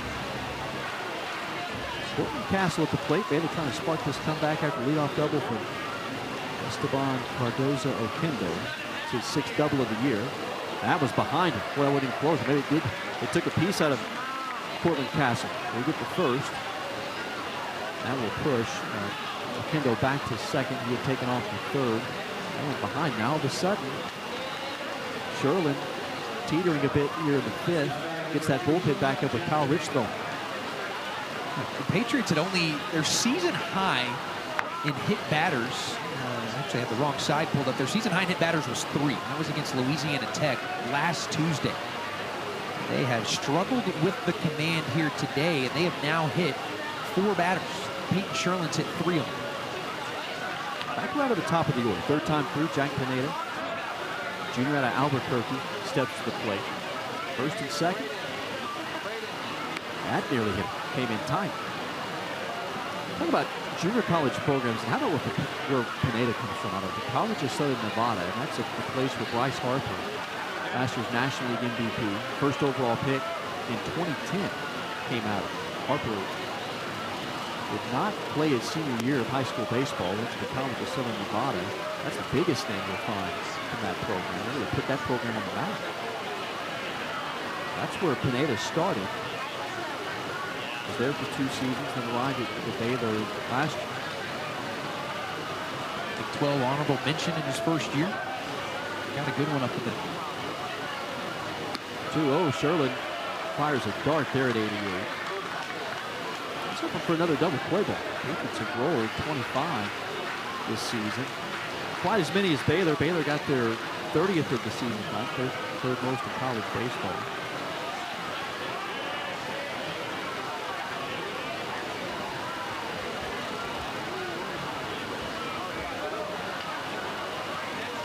Long look here from Sherlin. Fastball at 89. Now at 2 balls and 2 strikes. Obviously, the coaching staff doesn't love that Sherlin got himself into some trouble, but if he's going to do it in a 7-0 ball game and see if he can start to work his way out of this. You're going to have to pitch through traffic at some point. You're going to pitch in high leverage situations, no matter where you are, if you're going to be a big-time reliever. You be the same guy after a couple guys get on base and limit like you did in that 3rd inning. 2-2. He struck him out at 80 miles per hour. That one just drifting away from Pineda, so the off-speed stuff working for Sherlin when he can harness it. And there's the 1st out of the 5th. Now Trey Richardson. That's going to be the last pitch that he throws, and for Sherlin at least, he's able to leave on a high note. Good looking off speed to get Pineda chasing. Patriots are going to go to Kyle Rich out of the bullpen. So another veteran arm that DBU goes to. Sherlin exits, and it will be Rich who will emerge from that Patriot bullpen. The top of the 5th, all DBU tonight. But Baylor threatening here. They've got runners at 1st and 2nd, 1 out, as Kyle Rich makes his way.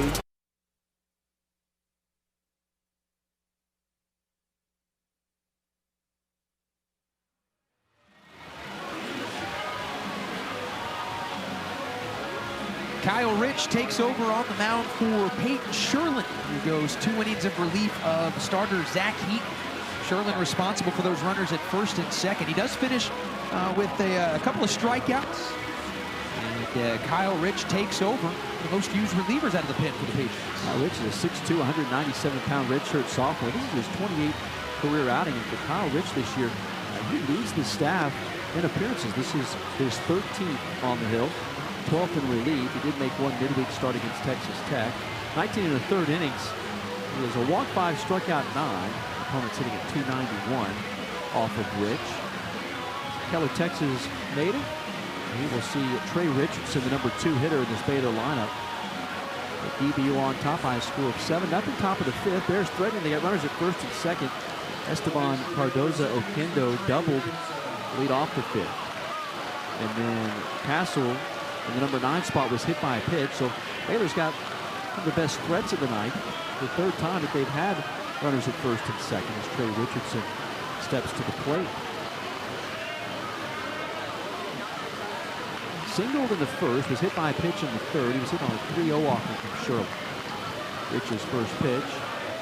That misses for ball 1. Kyle Rich will throw a fastball, a slider, and a changeup. The changeup is the plus pitch for Rich. Another one that we talked about Zach Eaton earlier, who's added velocity during his career. Same with Kyle Rich. He will run it up 94, 95, has touched 96 this year. 1-0, fastball low, 2-0. Yeah, him and Zach Heaton were almost carbon copies of each other when they first came in. And they slowly started to increase that velocity. That's great to see, but for Rich, it still has to be off of that changeup. When that changeup's going, he's incredible. And he started last year, and the first half of the season, he was brilliant in that role, and it started to lose that changeup a little bit, and he wasn't able even to really pitch in the postseason. Fastball was high. He's behind now at 3-0. It was Rich that was on the mound in 2020 against this Baylor club on what turned out to be the final day of the season before that year was canceled due to the COVID pandemic. 3-0, not close. Rich got the win that night. 2 1/3 innings. There was just 1 run coming out of the bullpen. That was the very next day that college baseball season was canceled, the College World Series was canceled, and all of college athletics. The world just shut down. Tough start for Kyle Rich here. He's a guy that comes in pitchability and control. Those are 2 things that he has to do well. 4 straight out of the zone to load the bases. The opposite of that. And Jared McKenzie, 1 out. McKenzie has been hit twice now. He was hit on an 0-2 pitch in the first and then plunked on the first pitch that he saw in the third.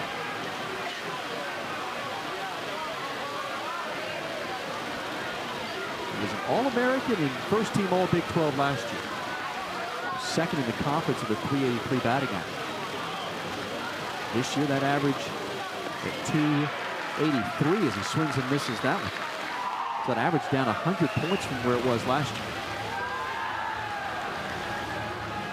Big-time talent. They believe McKenzie's got a chance to be a pro prospect. Good sink on that pitch from Rich, now at 0-2. Part of the order for the Bears. They're loaded. Crowd of almost 1,200 here at the park. Gets behind Rich. Line drive, right field, into the alleyway. This might clear him. McKenzie for second, and here comes Richardson. This could score 3. Santos throws to third, the tag, and they got it. A terrific relay. But McKenzie with the double brings in 3, and Baylor's back in this. Boy, that ball absolutely touched at 105 miles an hour off the bat. No chance for Wrobleski. Patriots make the smart move to go to third, but you see Richardson flying around the bag. They weren't going to have a play at the plate. They do get that out at third base, and really a nice scoop by Andrew Benefield to confirm that. It's a big second out, but you're right, Baylor right back in it. A time being called here by the third base umpire. Down that line, it's Andrew Fulton. I say the third base umpire. It was the third base umpire, but a tennis ball had popped onto the field. So that's why it would have been strike 1. It was Fulton, the third base umpire, waving his hands in the air to stop action before Rich went into the line. So here we go. 2 out, Kyle Nevin to the plate in a 7-3 affair. Nevin watches strike 1. Well, here's a guy in Nevin that his father, Phil, is one of the great names in college baseball. Phil Nevin was the player of the year back in 1992. It was his Cal State Bulletin team that lost to Steve Rodriguez's Pepperdine squad. The College World Series title game. There's a chop to Hefner at third. The sidearm flip, and he got it. Right-handed pitcher here at the collegiate level. He's got the size, for sure. Pull that body around. I love the old school windup too. That is, oh, wow. That came in on Santos, and that is a frightening moment for a split second. That didn't catch it. At least Santos says it didn't catch. It didn't hit him. Chris Woodride, the team trainer, comes out. We'll look here from our first base camera. Whew, that is some chin music. Glasses go flying off. Helmet comes off. If it would have hit Miggy, there would have been a reaction. Right. Yeah, that's scary.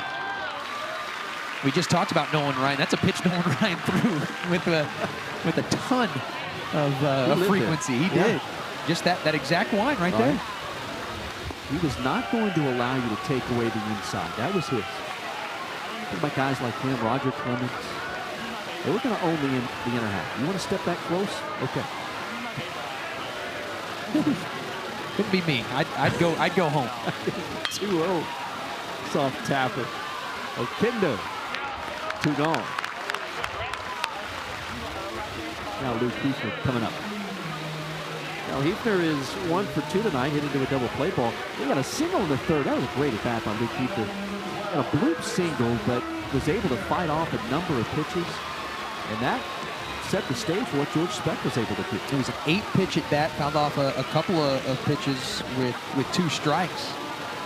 To work it deep and set the table. Big hat. And really, that's a lot of what this offense preaches. It's probably not unique to just DVU, but pass it on to the next guy. Don't try to be the hero every single time. Just pass it along to the next guy. That's what Hefner did, and George Speck brought him home. Another massive cut by Hefner, a young freshman who's batting at .310. This is going to be a fun one to watch over the next few years. If you're a college baseball fan watching tonight, learning about this Patriots club, here's a name to remember.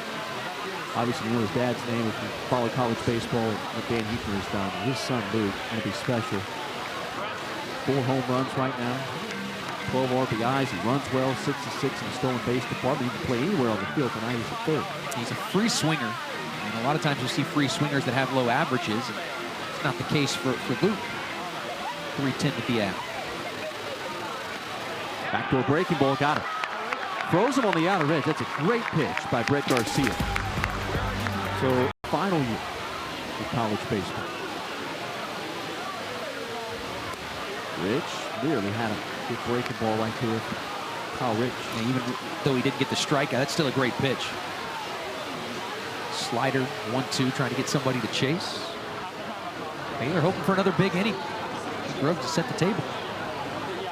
2-2. This one's hit sharply, a one-hopper. Jones, long throw. Got it. 1 down to begin the top of the 6th. It looked like Groves was actually a little bit out far in front of that one. Didn't square it up exactly how he wanted to. Almost looked like a knuckler out there to Blaine, who had to make a decision. See him kind of stutter step, ends up deciding I'm going to play that big hop and make the long throw from that outfield turf. That was the right decision. Chase Wesner now to the plate. 1 for 2 tonight. Singled his first time up to lead off the second inning, then grounded out to the right side. Here's sharply past Hefner at third and down towards the corner. Wesner going for 2. Here comes the throw from Speck. And the Bears have got a runner at second base with 1 out. Starting to put something together here in the middle innings. Their last 3 hits now have all been doubles. They had not had a hit since the leadoff single in the 2nd inning. But they had the 2 doubles there in the 5th, and then 1 here from Wesner, just to show that they're not ready to go away yet. Brady Rose warming a little quicker on that Patriot bullpen now. Runner at second. 1 out for Alex Gonzalez. 203 average for Gonzalez as he swings it from the right. Rich down and in. Really got away. Kyle Rich is a product of Keller High School. He had a chance back in his high school days to pitch for one of the all-time greats in DBU baseball history, Jared Stafford, who's the pitching coach at Keller High School. Stafford, 5th all-time in wins in DBU baseball history. Pitched here for the Patriots from 2008 to 2011. Works now to the stretch. The 1-0 to Gonzalez downstairs. 2-0. Gonzalez just 2 for his last 16.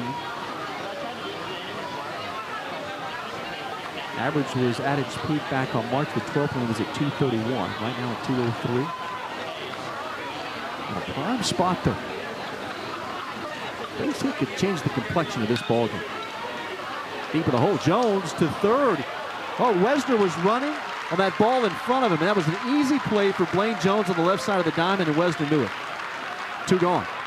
You see his third base coach, Mike Taylor, just hands on hips. And that's one as Wesner, as a player, you don't want to look up and see your coaches because you know you made a mistake. That's an easy play for Blaine Jones.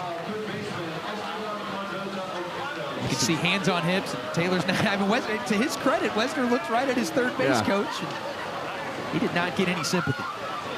Well, 2 out.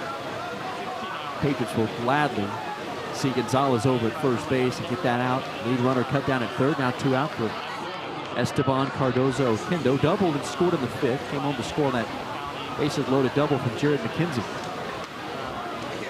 Rich falls behind.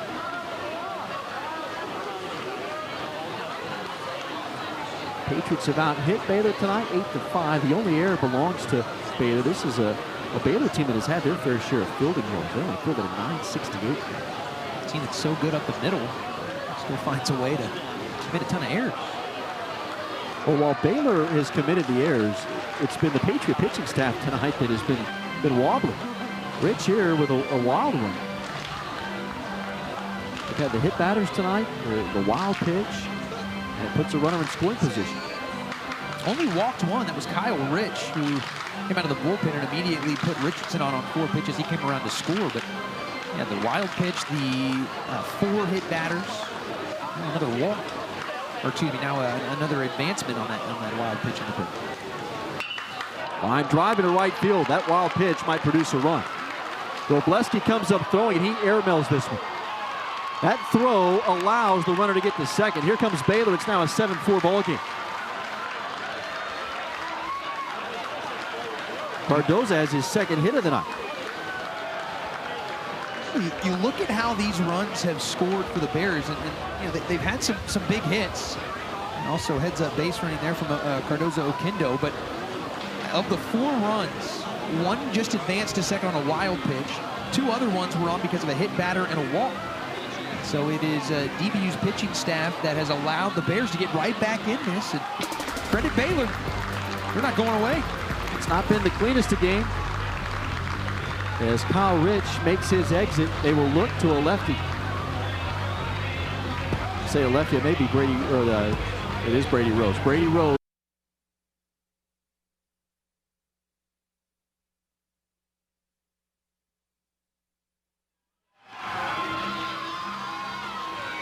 Well, DBU will need Brady Rose to try and calm things down as back-to-back relievers get into some trouble.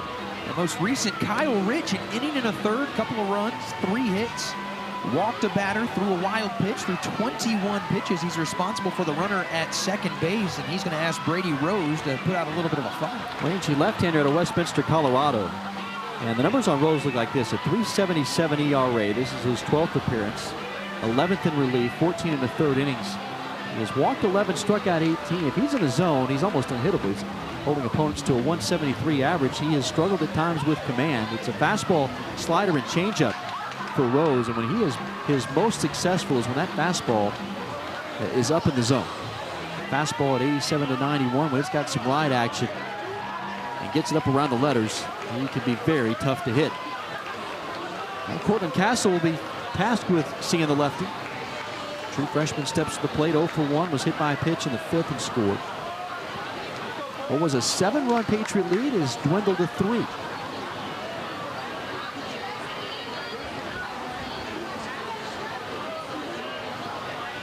Rose's first pitch. Swing from Castle as he gets behind.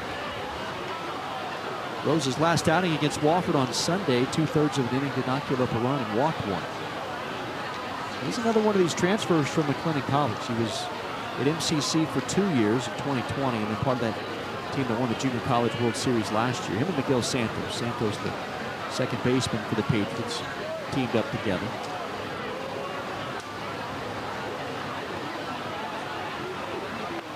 There's that fastball at 90.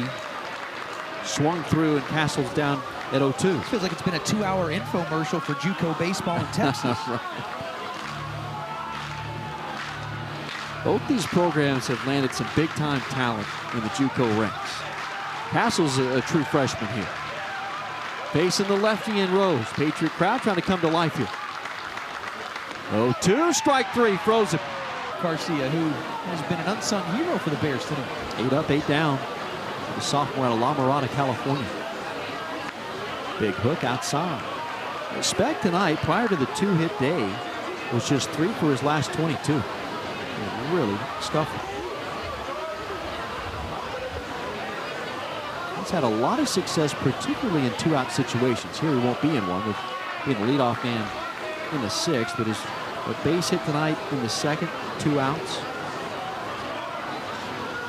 12 of his RBIs, total of his 16 RBIs have been in 2-out situations.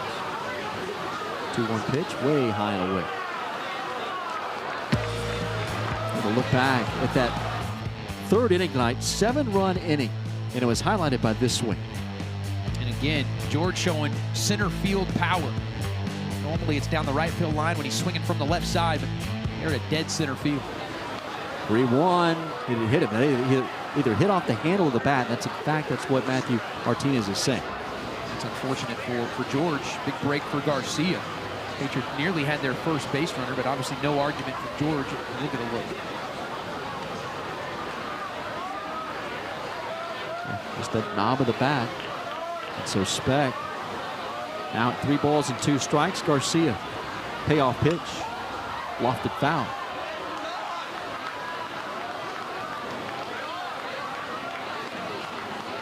Outfield plays him true. The infield swung around more to play him to pull. Richardson, the second baseman, in shallow right. Pineda, the shortstop, almost up the middle. Here's a 3-2. Speck putting together a terrific at bat. Now that the field looks like it might be playing small again, as that wind is picked up for Georgie. You get one up in the air to left center, it's got a chance. It's howling now all of a sudden. Yeah, to left field. Here comes the 3-2. That's called strike 3. Right at the knees on the inside corner. Framed nicely by Cortland Castle. And Garcia, that's 9 up and 9 down out of the bullpen. And he did not have a strikeout until his last 2, and both of them looking. He caught Luke Hefner on a curveball, and then George is frozen on an 89-mile-an-hour fastball right there at the knees. George thought it was a little bit low. That's probably the right call for it being strike 3. First pitch to Rombach is foul. They were looking for answers tonight, and they found in Garcia, whose numbers were very average, a 4.63 ERA coming in tonight, in 9 appearances and 11 2/3 innings. He has been razor sharp tonight out of the bullpen. He's given this Baylor team a chance to get back in it. Bats have heated up. They've scored 4 unanswered. Rombach at 0-1. Watches strike 2. Rombach 1 for 2, doubled and drove in a run in the second. That's how the scoring got started tonight. Garcia's 0-2. Grounded weakly to short. Pineda guns him down. There's 2 away. Well, Garcia's been so efficient, too. That was just his 38th pitch. As he's now gone 3 1/3. He has only gone to 3 balls twice today. That was his second hitter in Blaine Jones. Got him to ground out. Just did it to George Speck and struck him out. Boy, he has just not gotten behind. He has not been phased at all. He has kept the Bears in it. Here's Blaine Jones. 1 for 3. His only hit tonight was an infield single. Here he lifts one left center field. Gonzalez in. 1 pitch. Baylor was down 7-0. They've now worked it to 7-4. And they send the top of the order up here in the 7th against Brady Road. Jack Pineda is now even at 1 ball and 1 strike. Pineda with an 0 for 3 day, couple of strikeouts. Struck out twice against Peyton Sherlin. Got him in the 3rd and also got him in the 5th.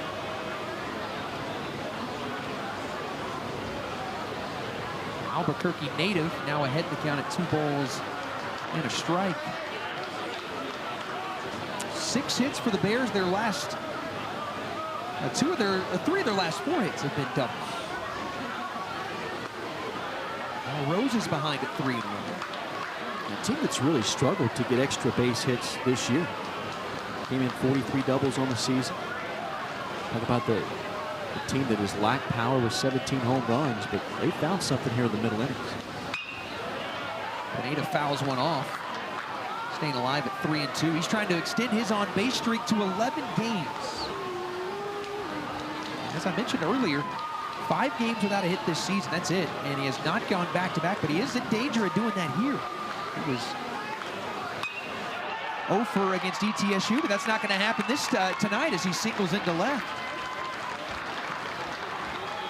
So a base hit, leadoff man is on, and here come the Bears. This all started with what Brett Garcia has given Baylor on the mound. He's retired all 11. He quieted what was going on in that 6-run 3rd inning. He was able to calm things down for Baylor on the mound, get out of that inning. He's been throwing up zeros. and has breathed life in this Baylor ball club. Offensively, the bats have picked up the big hit of the night, the bases loaded double by Jared McKenzie. So Pineda at first, Trey Richardson, who's been on all 3 times today. Try to keep the line moving for the Bears. Richardson a walk, he's been hit by a pitch, and he's had an infield single today.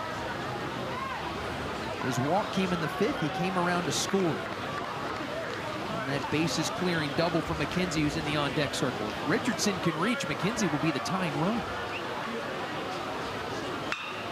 There's a high fly ball to right field. That could be trouble for Robleski. Track, wall, and it's going to bounce behind him. Robo fires into second base, but Richardson's got a double. And the tying run will come to the plate. Well, Robleski had a beat on this. Terrific piece of hitting by Richardson. And this is the area where Steve Rodriguez has felt like Richardson's improved the most, his strength.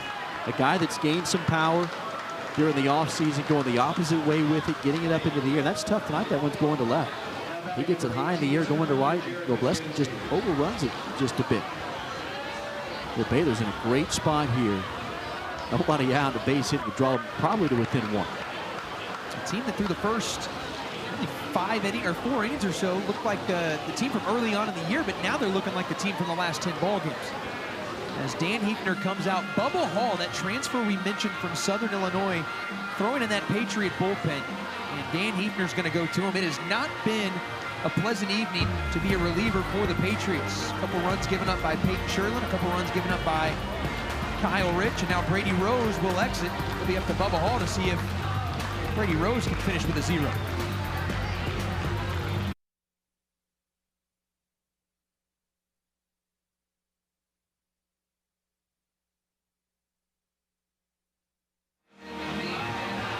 The Patriots are looking for some answers. See Bubba Hall on the mound.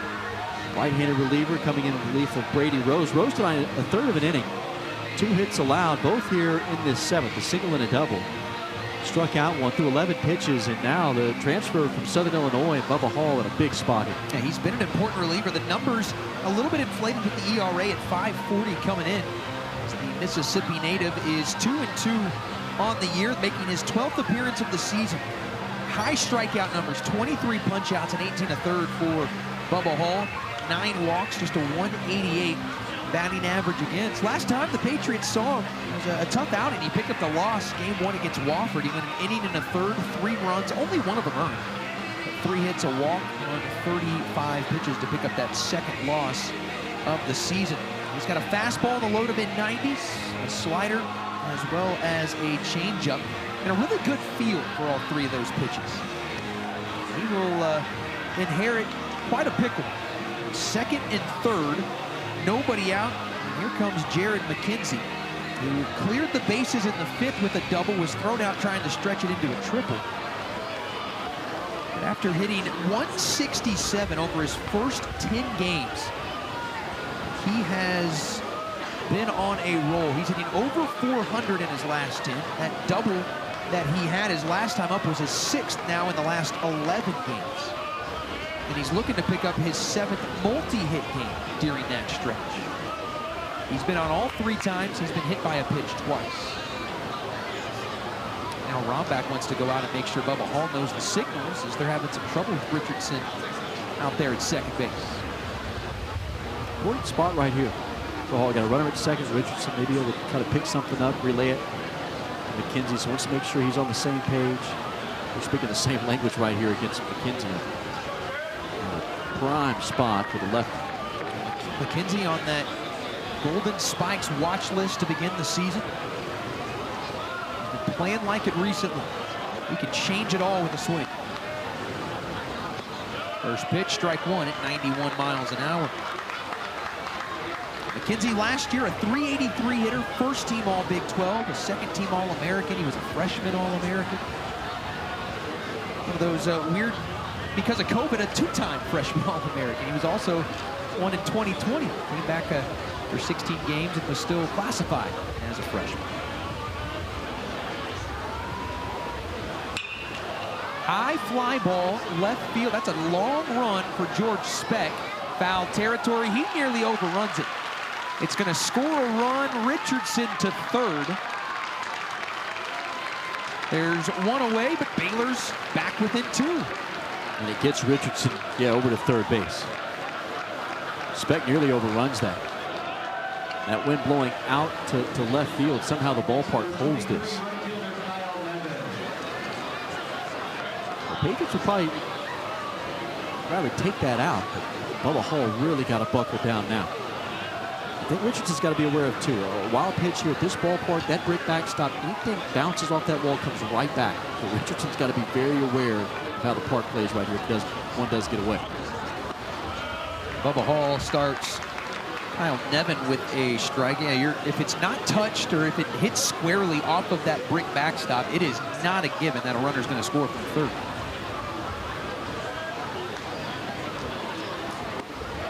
Good breaking ball.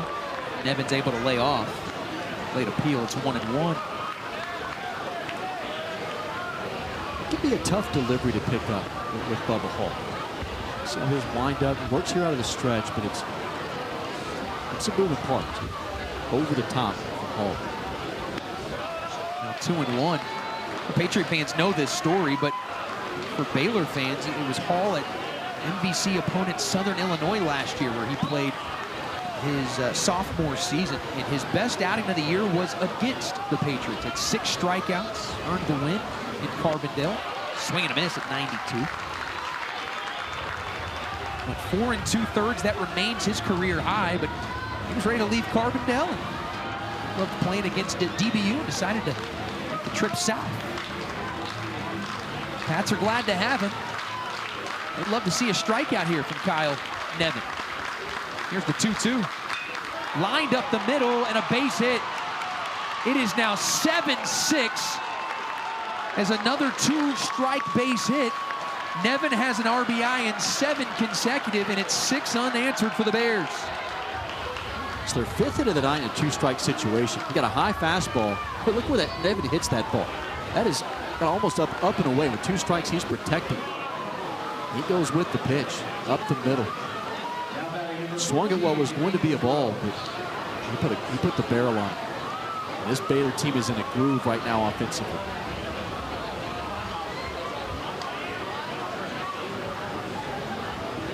Here's Ian Groves, and he goes in the air to left, but he pops it up. Blaine Jones is there. And there is out number 2. That officially closes the line, by the way, on Brady Rose, as he gives up 2 runs in a third of an inning. So Sherlin gave up 2 and 2 1/3. Kyle Rich gave up 2 in an inning and a third. And then Brady Rose gives up 2 in a third of an inning. Just not being able to find that answer. They love what they've got at Bubba Hall because of this stuff and really the edge that he brings. He's a guy that embraces these late innings with the game on the line. Chase Wesner at the plate. It's also interesting to note on Bubba Hall, that's been tough to do. Inherited runners, he's not allowed one this year. 11 and giving up 2 right there. 1 on the sac fly and 1 on the base hit up the middle. Wesner swing and a miss. Good looking slider from Bubba Hall. This is the 139th game in the career of Chase Wesner. He's 2 for 3 today. He's got a double. He was then thrown out on a fielder's choice trying to go over to third base. His last time up in the 6th. Strike at the very top of the zone. We've seen that called the strike a couple of times today. Both times I've thought the pitch was high, and I think that Baylor dugout agrees. I'm with you. Looks to be a tick high. Bubba Hall will take it, but that looks to be above the strike zone. 1-2, got him swinging as he goes off speed at 82 miles an hour. Against Grady, as DB's got to get the offense going. First pitch is in there at 91. From Chandler Freeman, fastball around 90 miles an hour. Slider and a changeup. He's been tough against lefties. They're hitting just 143 against him this season. Deep breath. Filling it up at 0-2. That's the pitch right there for Freeman. He is slider dominant to lefties and righties. We saw a good first pitch fastball, but the slider right there, that's the plus pitch, and he can execute it both sides of the plate. He's in the zone. He's extremely difficult. Now a ball and 2 strikes to Grady, who's 0 for 2 with a walk, a stolen base, and a run scored back in the 3rd. Fastball won't blow you away, but that slider, that's the difference maker, as Reagan mentioned. There's the heater at 90. Patriot fans can think about Craig and Keckley. It's a similar style. Freeman's got a bit more velocity than Cragen, the all-time appearances leader here at DBU. That slider worked for Cragen for a good 4+ years. Kind of backs up on him there. He pats his chest. It's 2-2. That's the thing about it. For Patriot fans watching tonight, remember Cragen Keckley. He could land that both sides. And he would. The thing about Keckley, he'd offset that with a great changeup too. Terrific change. Freeman's slider dominant. 2-2. Check swing didn't go. Now 3-2. It's a big spot right here for DBU. They've not had a base runner since George Speck went around the bases with a home run in the 4th, rather than the 3rd. And do you think they were happy to see Brett Garcia leave the ball game? 3 2/3 perfect in relief. 3-2 on the way from Freeman. We'll do it again. This will be an 8th pitch of the at-bat here to start the outing for Freeman.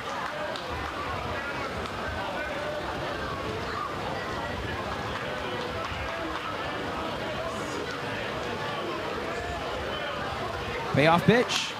Down the left field line and foul. That was close for Jace Grady. Would have had a double. No doubt about it, but just tails away. Felt about 80% of the way there. It had a chance and then ends up a couple feet foul.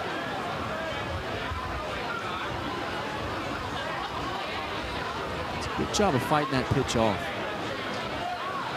He knows that in the back of his mind that slider's more than likely coming. He just got a 90-mile-an-hour fastball. What does Freeman have for him here? Tried to go change up.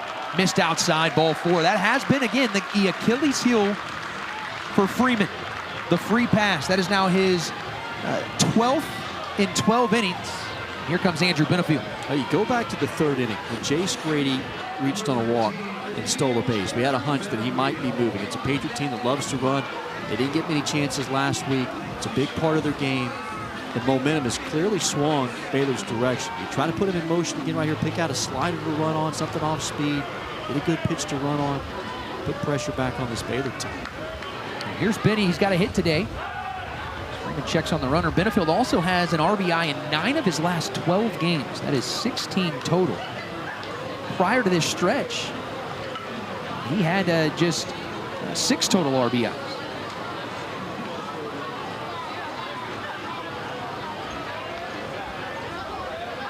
He's already extended his hit streak and his on-base streak. 1-6, 1-16. It's a fastball for strike 1. Now Freeman and Benefield were not teammates. Benefield got here in 21. Freeman had already bolted for Waco.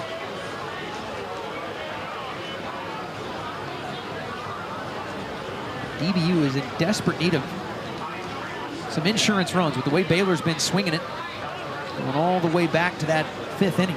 3 in the 5th, 1 in the 6th, and 2 in the 7th. Freeman's not going to forget about Grady. He's going to keep a really keen eye on him. Mix up his timing, pick off moves, make sure that Grady's aware of Freeman, because you can pick out a good off-speed pitch to run on. The key here for Freeman is to make sure that Grady knows that he's in his mind. 0-1. Misses inside. Looked like that slider that time that didn't have a whole lot of bite to it. 1-1. Freeman was a 4-year letterman, Colleyville Heritage High School. Highly touted, the number 17 player in the state of Texas, going back in 2019.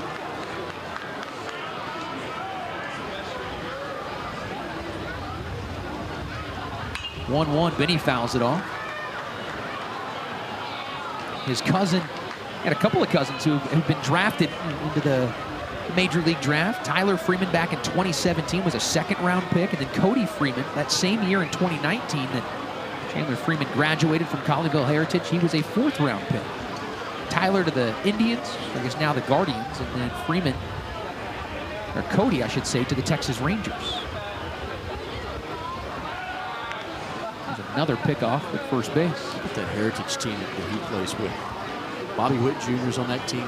First or their second overall pick that year. They win a state title. They were loaded.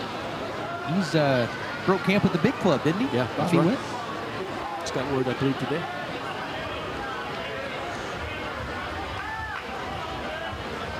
One and two.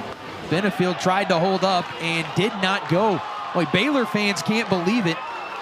I was fully expecting for Charles Bussey to punch him out. But he said he held up. It's still 2-2.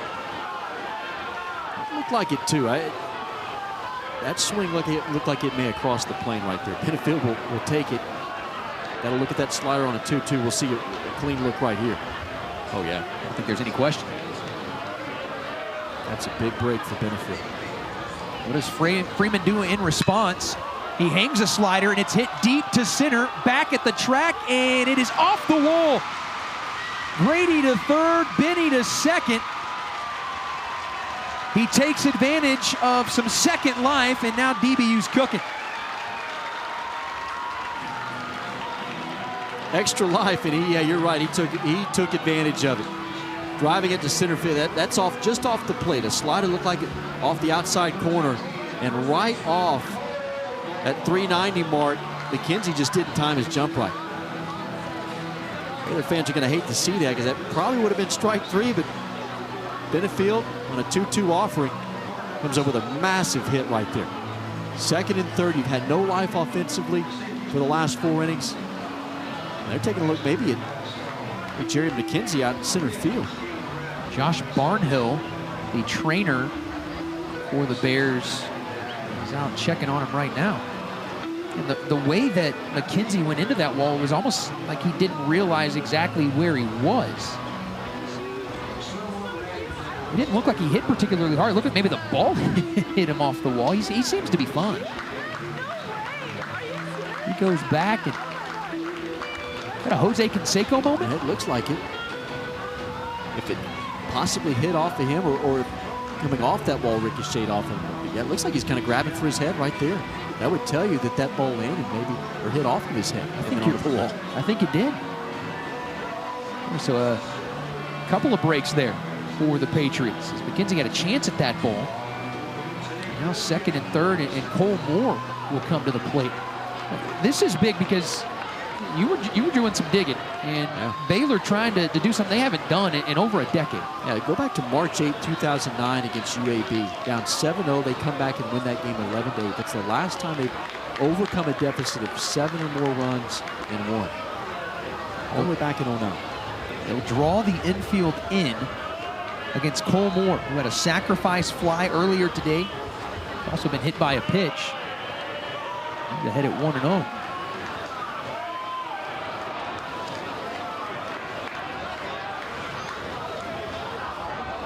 Big week for Moore. He had 7 hits, 3 doubles against La Tech and Wofford. Had 3 straight multi-hit games, but then went hitless on Sunday. But he continued his on-base streak. It's at 14 games. It's actually now at 15 as he was hit back in the first. Swing and a miss there. Off speed at 78 from Chandler Freeman, 1-1.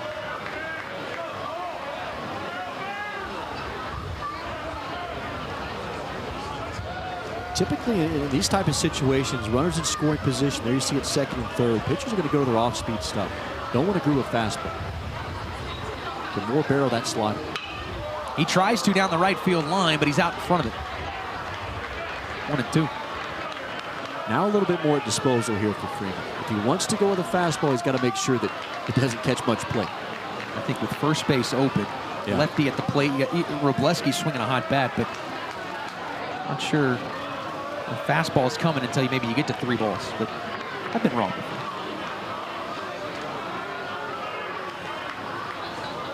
Here's 1-2. It is off speed, and it's roped into right. That is down for a base hit. Benny stopped momentarily at third. Now he's coming home. A 2 RBI single for Cole Moore with 2 strikes, and DBU extends the lead. Huge response. Started with the walk on a great at-bat by Chase Grady, then the double by Benefield, and then Moore got a slider. He was waiting on it. He knew it was coming. Huge insurance runs right there. Baylor had scored 6 unanswered. To get 2 back right here is massive. Baylor got 2 in the 7th. Patriots respond with a 2-spot themselves. Steve Rodriguez is going to go back to that bullpen. A tough night for Chandler Arnold and a bit of a homecoming. As he is back in this ballpark for the first time since 2020, faces 3 batters and gives up a couple of runs. New pitcher on the mound for the Bears. Patriots trying to continue to extend here. They lead it by 3.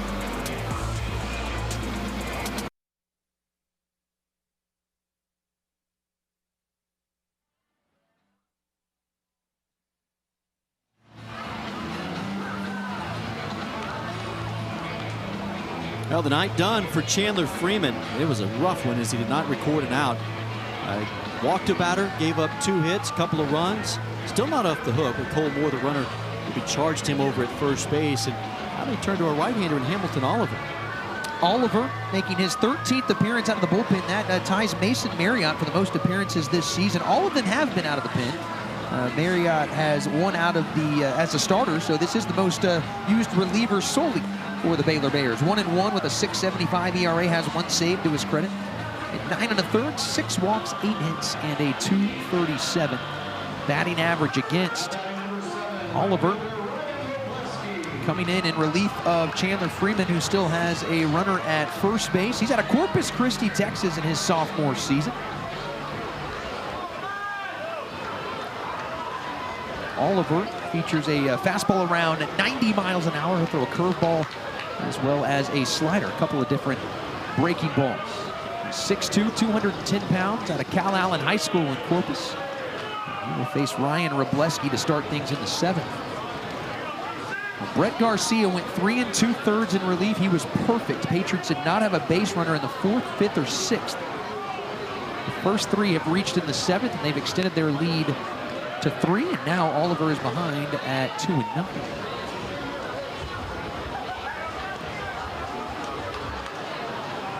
Oliver began his time here this season with Baylor, giving up just 1 run in his first 7 appearances, but he's gotten hit around a little bit the last few.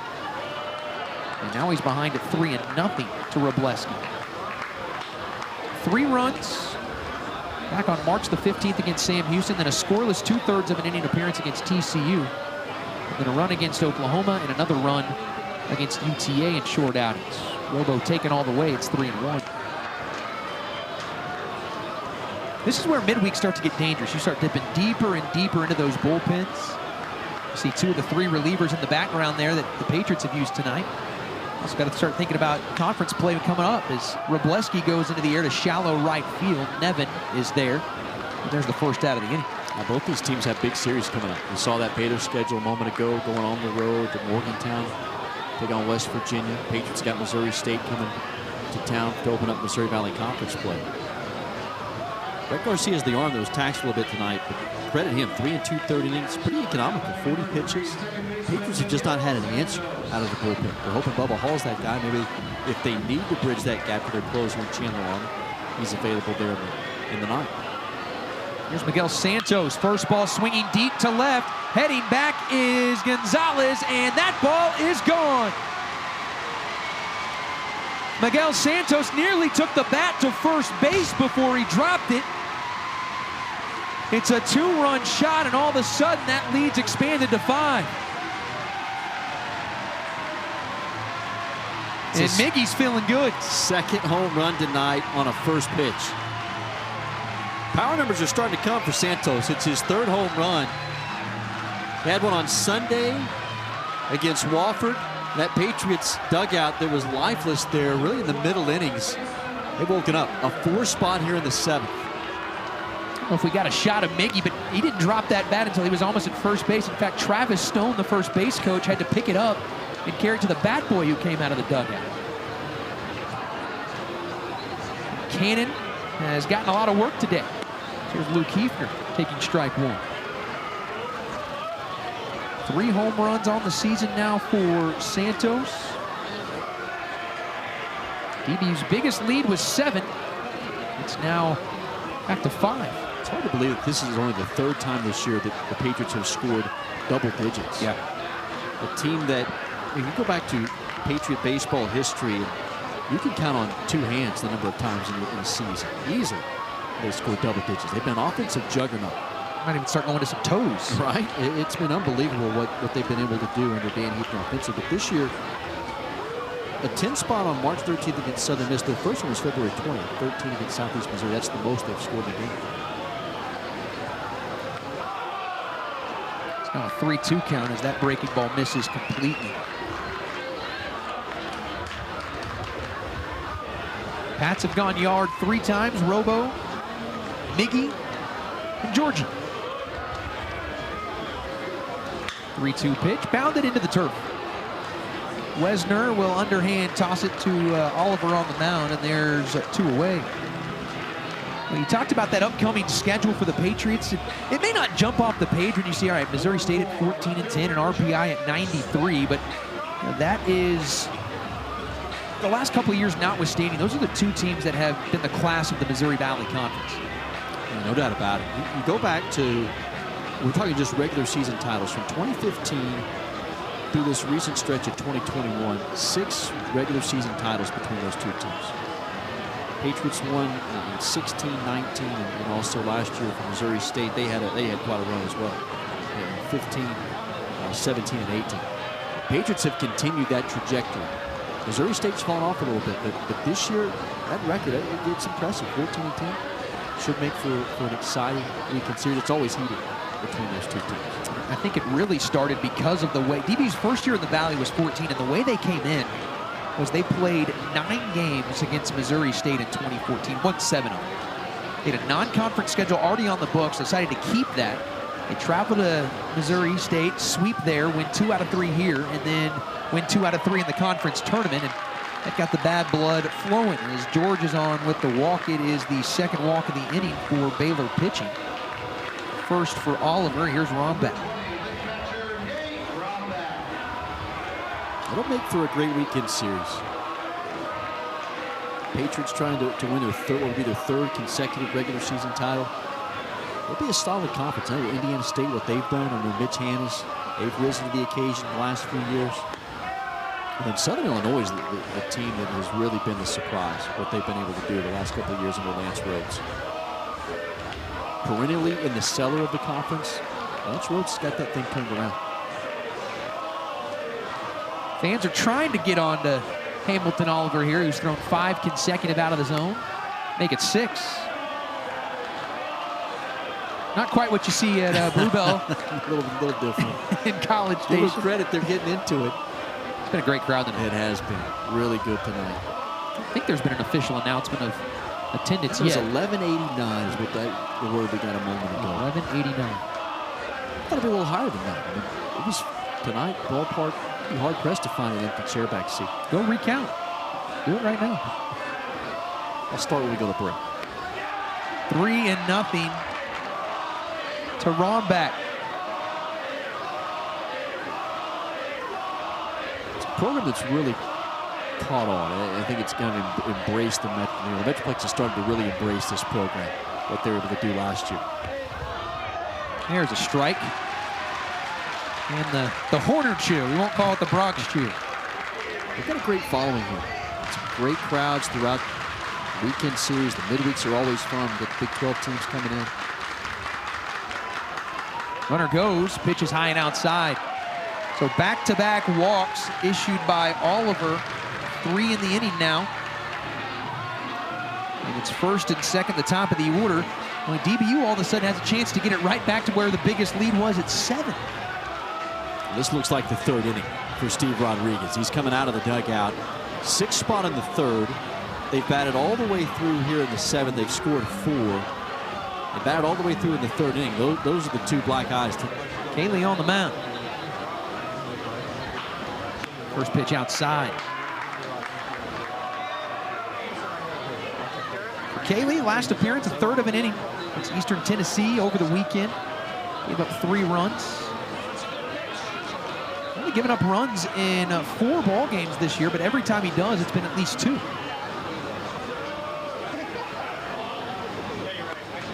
Off the corner, 2-0. 11 runs on 11 hits for the Patriots. They've already had their biggest half inning of the season back in the 3rd, a 6-run frame. They've got 4 here in the 7th. Blaine can make that the biggest inning with 1 swing. He's got some pop. He's got 6 home runs on the year. Count leverage at 2-0. Swings and he's late. 2 balls and a strike. Blaine, a story of just resilience last year. Hit by a pitch, broke his jaw in 3 different places. Came back for his 5th year as a senior. He had thought about, is my name going to get called in the draft? Do I want to try and go as a free agent? He decided he had some unfinished business here. This has been the most complete season that we have seen from Blaine Jones. He's not hit over 300 at any point during his career, but right now he's hitting at 315. And a leader on this club. He's ahead 3-1. He's doing it against lefties and righties. There's no difference in his numbers. He came to the night, the splits were even. 318 against lefties, 318 against right-handers. He has really become a complete hitter. Look back to last year's right-handers that just gave him fits. Hit 204 against right-handers. He's in the leadoff spot. He's not your prototypical leadoff man.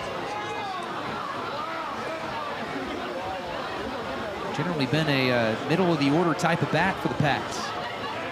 They like him at the top of the order. He's got a 3-1 count and a 5-run ball game.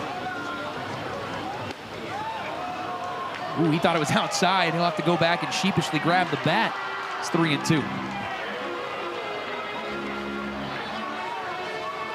It's probably a lonely walk back to pick up the weapon. That's close. That's one that you don't really, you probably pitcher wants it, batter doesn't. He wants it off the plate, and that's one I think that's called a strike. I've got no problem. Full count with 2 outs. Runners will be off with the pitch. There's ball 4. So the Patriots will send their 10th batter to the plate. It will be Jace Grady. There's 4 walks in the inning and 3 consecutive. 2 of them by Hamilton Oliver, who is responsible for the runners at 2nd and 3rd, and then Blaine Jones at 1st. It's going to drive John Strauss, pitching coach, mad with what's happened here in the 7th. The walks that you talk about tonight is his staff. 5 walks, 4 is coming this in. Bouncer to 3rd, nice play, and the throw to 1st. Holding the bag is Wesner. It started with Cardoza Oquendo. Travis Stone wants to look at this over at first base. At least he's hollering for Dan Hefter to, before we go anywhere, let's maybe take a second look at this. We had a review back in the 1st inning. A bang-bang play at first. It was Blaine Jones who was ruled safe. The review confirmed it. Throw was here in plenty of time, but was the foot on the bat? The umpires will go take a look. Nice play by Wesner with the runner coming right at him. He's got to cross his face, that looks like. We're probably going to need a closer angle to definitively say that, but right there it looked like his feet were off the bat. Well, that is tough. For Wesner with a runner bearing down on you like that, and the throw's taking you into the runner. Maybe get our best look if that camera's able to get a look at the foot here. We're following the runner. The foot's off. Just a matter of when that ball is in the glove, and it's tough to tell on that angle. You're right, that foot does look like it comes off, but is the ball already in the glove? That may be the biggest question mark. Is you're confused as to when the ball was caught, where the foot was, because at no point when I don't think that foot's ever on the bag once he comes into the frame, but you don't know where it was before he comes into frame. You have to piece it together. Do you have enough there for DBU right here to make the case? Do you have enough here to piece it together? If not, there's not enough definitive video footage here that'll stay as the call on the field. Umpires are down that right field line, taking a look at that. It looks like the only 2 angles that we've got of it. Go back to Chase Wesner's play. That is not easy. With the runner coming at you, you're going towards the runner, up the line, backhanded play. That's a guy that Steve Rodriguez, go back to his freshman year, that Steve Rodriguez, while he didn't play that year, he redshirted, he wanted him traveling. He thought that he could be an elite first baseman, loved what he brought, wanted to be around the team, travel with the team, and he says it's paid off big time. He's really become a solid first baseman. Makes a nice play there. Was he able to keep that foot on the bag? Here's another potentially where we'll have a look at it. Here's where you can tell that ball disappears. When the foot's off the bag. Yeah, he should be safe. And when does it ever go back on? It's a Pruder foot. Foot was back and to the left. It's off. Looks like it may come back down. From there it does, but I think if you piece it together with the other side, I don't think it ever came back down. He's leaning away, and just even physics would tell you your leg can't get stronger or get longer that way and go back to first. He's a good first baseman. He's not that good. And I think what the umpires are trying to do, they're trying to see all three different angles in their minds and put it all together like you said. This one's taken a lot longer than our one in the first inning. If the call is out, the call in the field is out, which is important to note. It would be 11-6, the inning would be over. If not, got a decision out. It'll be 12-6, the inning will continue. Here we go. We're gonna call him out at first base.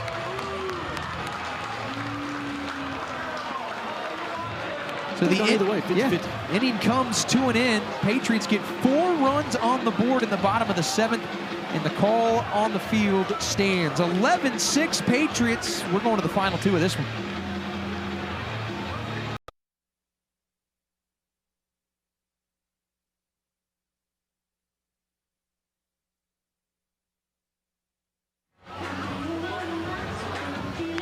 Well, a wild 7th inning. As it finally comes to an end, DBU's reestablished control of this ball game. 11-6, 2 on the board in the top of the 7th by Baylor, but DBU responds with 4 in the bottom half of the 7th. And so we move on to the 8th.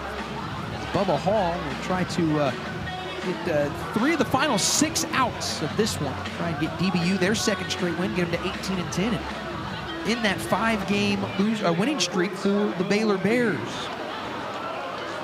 It'll be Bo Wimpy who will step in as a pinch hitter. So he will do the swinging for Antonio Valdez at number 7 spot. Just the 12th at bat of the season for Wimpy. The count begins at 1-0.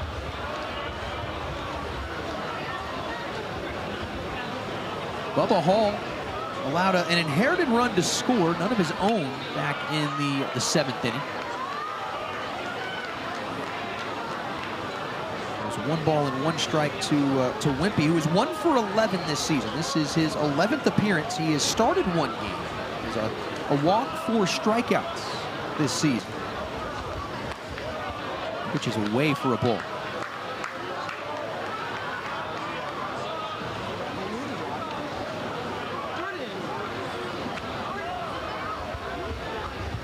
Swing and a miss. 2 balls and 2 strikes. Wimpy 6'1", 175 pounds out of Rockwall.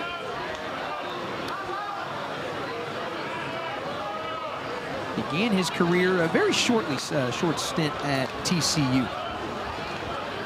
He's run the count full here at 3 balls and 2 strikes. It was 2019 where he spent time at TCU, came to Baylor in 2020, sat out, and then in 2021 made his debut.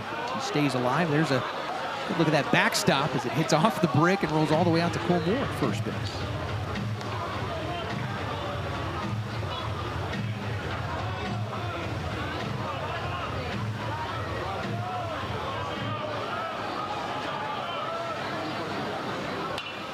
We'll be putting together a good at bat here. Oh, really good. I always wonder how a pitcher's going to react that long in the dugout. Bubba seems to have good command of that fastball. It's been his go-to pitch right here in a 3-2. Back-to-back 3-2 fastballs. Tries it one more time and misses high, so Wimpy is on with the walk. Leadoff man is on, and boy, is that a cardinal sin after you put 4 runs on the board in the bottom of the 7th. The second walk of the night for this Patriot pitching staff, but it's the 4-hit batters. That really stands out. A wild pitch mixed in there. You're right. That's not the way you want to start this after responding the way you did finally offensively with a 4 spot. Now it's up to this pitching staff for the Dan Heathers club to bear down and try to get these last 6 outs, get out of here. Here's Cardoza Oquendo, who's got a 2-hit day, a double back in the 5th. They had an RBI single in the 6th inning, advanced on a throwing error in right field. We'll take for ball 1. We talked about the Patriots getting ready for conference play, as this will be their conference opener. 2 teams, actually 4 teams in 2 series got underway in the Valley over the weekend. 8-team league. It saw Southern Illinois take 2 of 3 over the Bradley Braves in Carbondale. And then Indiana State got started with a series win against Illinois State at home. Both those home teams winning those games. Indiana State taking game 1 and game 3. Illinois State with a run rule victories in game 2. Now 2 balls and a strike to the switch hitting third baseman. Some scores there. Talking about Southern Miss a little bit ago. They go on the road tonight. They beat Ole Miss. That's for 10-7. After a series win against La Tech. That's big. Beat number 7 Ole Miss in Oxford tonight. Swayze. Got a pinch runner, Nolan Rodriguez, who takes over at first base. The coach's sons come in for both teams. It's a large lead for Rodriguez at first. As I said, there's a high drive to right field. Wroblewski's going to have a play. As Cardoza Oquendo just out in front of that one. There's the first out of the inning. One other score to tell you, too, and another team we've mentioned a couple of times tonight in the top 25 is, look at that Patriot schedule. We're talking about Missouri State. TCU's a big one coming up at home, and then finally go on the road to Bradley. But Texas State, the team number 10 in the D1 rankings, they're down tonight in College Station. That's another one that's on the Patriot schedule. 8-2 tonight. They just lost to those Aggies. Up big on Texas State. First pitch to Castle is in there for strike 1. And this is part of an 8-game homestand for DBU. They'll see the Aggies later on this month, but with TCU at home after 3 against Missouri State this weekend. Started with 3 against Wofford. A foul ball, and it's a no-ball 2-strike count. And really just a long line in top 50 games for the Patriots, who have played the most against the top 50 RPI teams in the country. This is their 21st game against Quadrant 1. Baylor at 37 in the RPI, DBU at 2. There's a swing and a miss. Castle is gone on that breaking ball. Second strikeout for Bubba Hall. DBU is 10-10 thus far in their top 50 games. Georgia Tech has played 19. You got Duke at 16, Stanford at 14. There's a handful of teams at 13.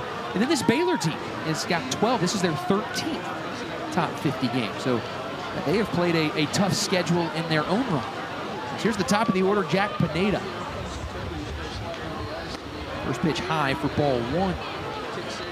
One other team in college baseball with more wins against top 50 RPI. That's Tennessee. Say one guess who it is. They've done it 11 times. They're 11-1 against the top 50. One more win and 9 less games. Right now it's Tennessee and everybody else. Pineda now ahead at 2 balls and no strikes. The Baylor, by the way, 4-8 versus top 50. To mention DBU at 10-10. They're second in the country in those top 50 wins. What's incredible about this schedule, too, is Patriots have only played 1 team under 500. That was UTA last Tuesday. Everybody's been above 500. 3-0. They played UTA at Globe Life Field. There really hasn't even been anyone that's sniffing 500. The closest is Sam Houston at 16-12. That's a team that beat Baylor earlier this season. It's a team that beat Texas State. They're they just dipped right outside the top 100 RPI recently. They're right there on the fringe. 115 now. It's taking a little bit more of a dump.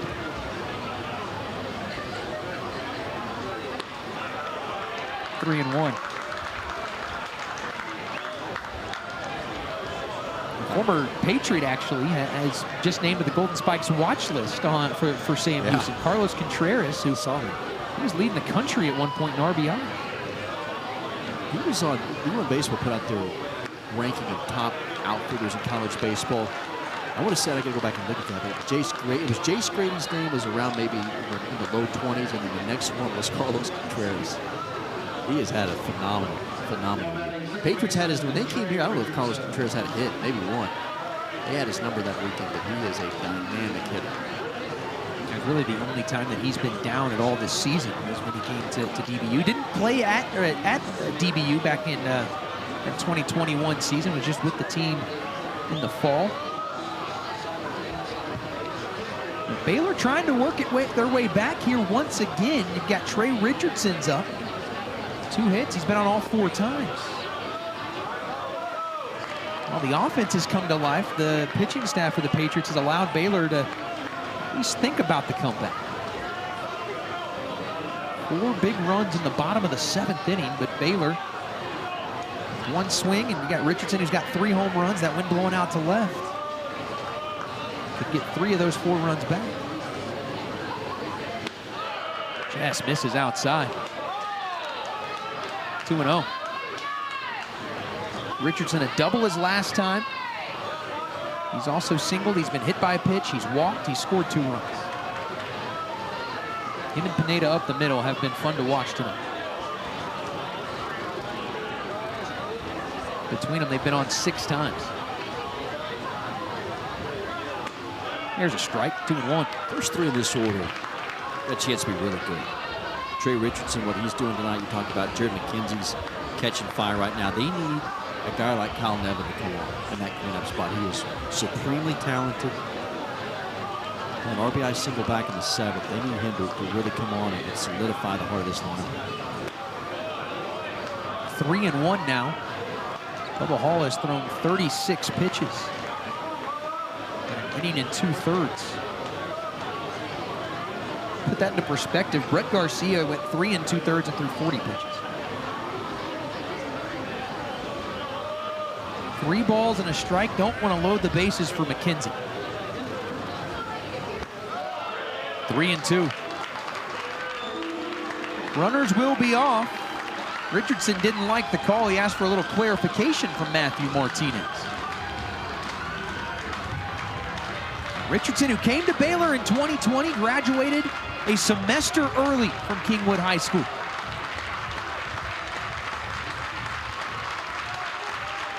Fans get behind Bubba Hall. The 3-2 pitch. We'll do it again. The fastball there, 2 strikes, what he feels most comfortable with. You dig into Bubba Hall's strikeout numbers, and that's where the majority of the strikeouts have come from. But he is not afraid to throw that slider, even the changeup. 2-strike situations. I'm afraid, though, with McKenzie, with the protection behind him right here, he's not going to walk Richardson, as you talked about. Try to rear back, throw that fastball and get it by him. See Richardson choking up on the bat. And he fouls another one off. That was 9-2. Alec Baker would be next in line. You still got some bullets to fire out there. Baker, along with Zane Russell, Chandler Walden. I'd love to keep those bullets in the chamber, though, until the ninth. There's a walk here. You'll probably see one of those. Most likely Baker, based on the body language out in the bullpen. 3-2 for a 3rd straight time for Bubba Hall. He got him. A fastball upstairs. He stares into the DBU. I think the aspirations are normally, hey, let's get to that at-large territory, and they're still definitely there. There's ball 1 to Benefield, but they're a little higher, I think, this year. With that RPI the way it's at, you don't have to squint too hard to think this is going to be a place, Horner Ballpark, that you've got to go to if you want to eventually get to Omaha, because the Patriots have a great chance to host. 1-1.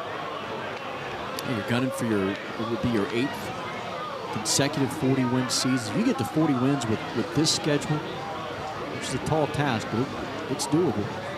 And with the RPI where it is, I think if they're in that neighborhood come Selection Monday, take care of business in the Missouri Valley Conference, they're in a great position to be able to be in that conversation. You start looking at projections from sites like Boyd's World and RPI needs reports and things like that. For DBU to fall out of the top 16 or so, there's a strikeout, good looking pitch, good slider from Miller, one away. For DBU to fall out of that range of hosting territory, it would have to be a complete collapse.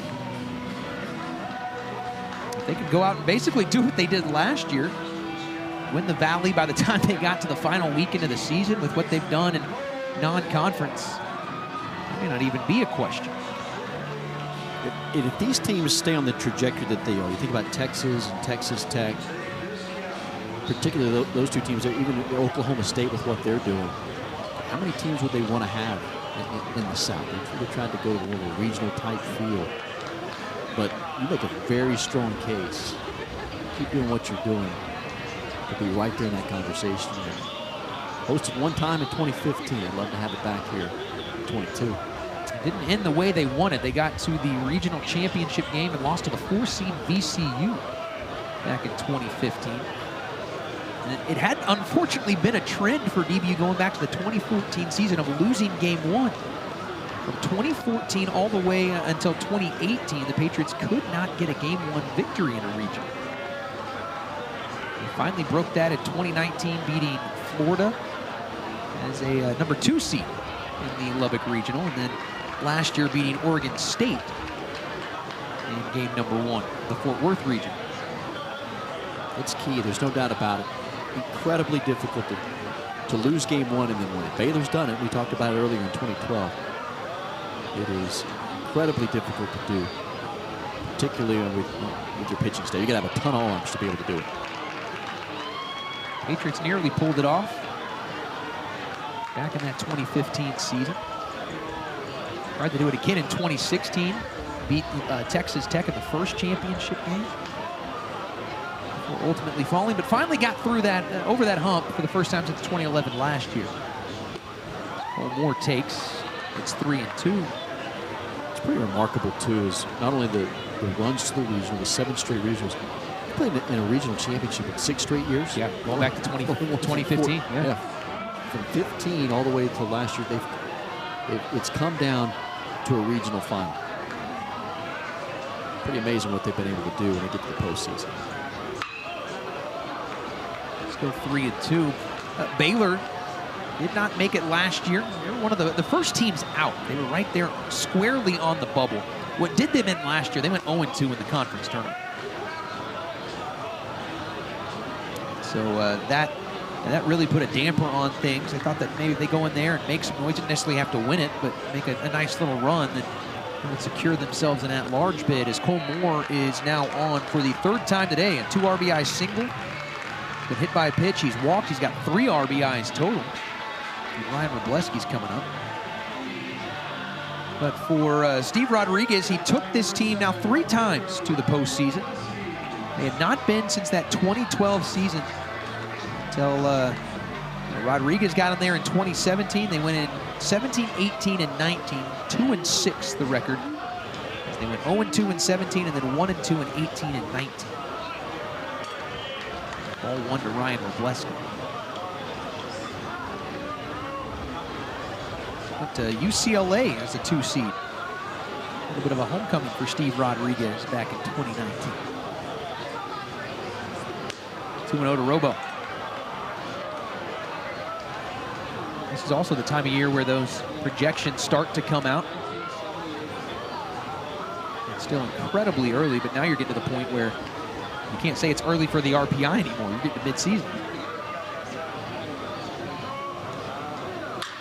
Robo, a ground ball past the dive of Cardoza Oquendo. The last 2 have reached here against Max Miller. It's a 2-hit day for Ryan Robleski. 4 Patriots today with multi-hit games. Robleski's one of them. Homered in the 3rd, single here in the 8th. I mean, everybody has been on base tonight in this Patriot lineup. This is without question And they, just in terms of everybody being involved, 1 through 9 on the line, this is probably the best offensive performance we've seen from this Patriots club this year. The guy stepping to a plate, a big part of that, a 2-run home run his last time up. So he put the capper on that 4-run 7th inning, made it 11-6.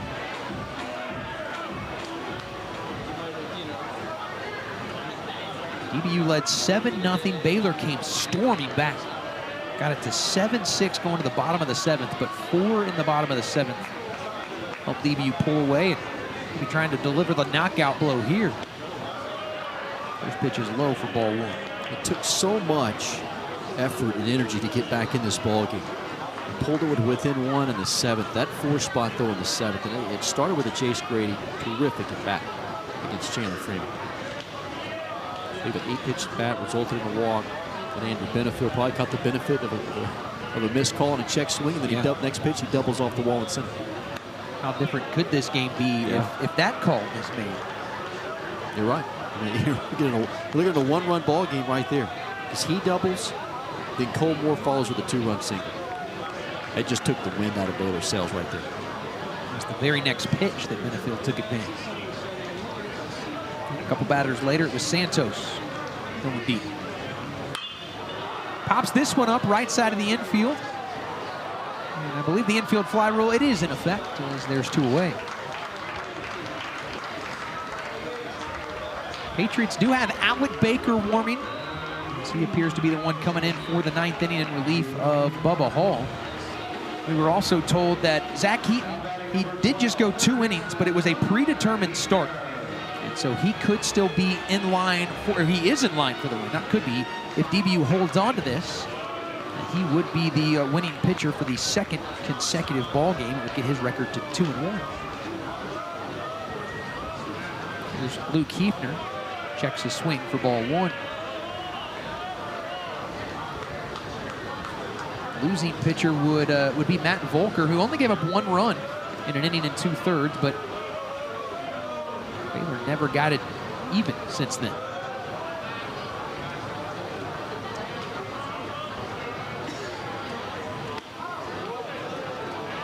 Nothing here to Hefner.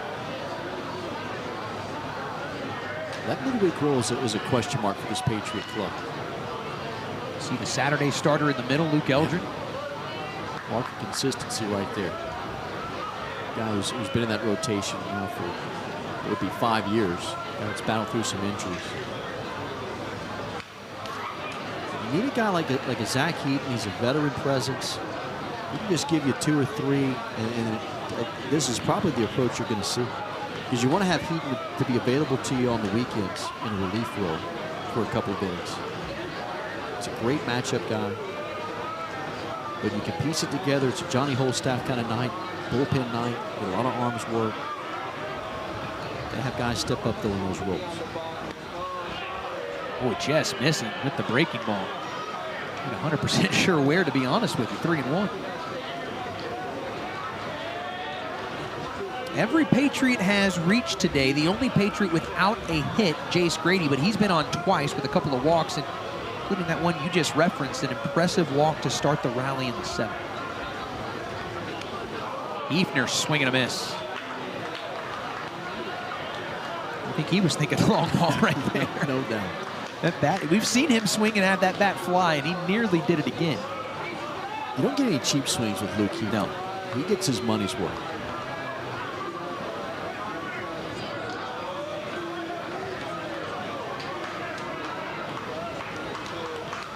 Runners go. There's ball 4. So Hefner is on.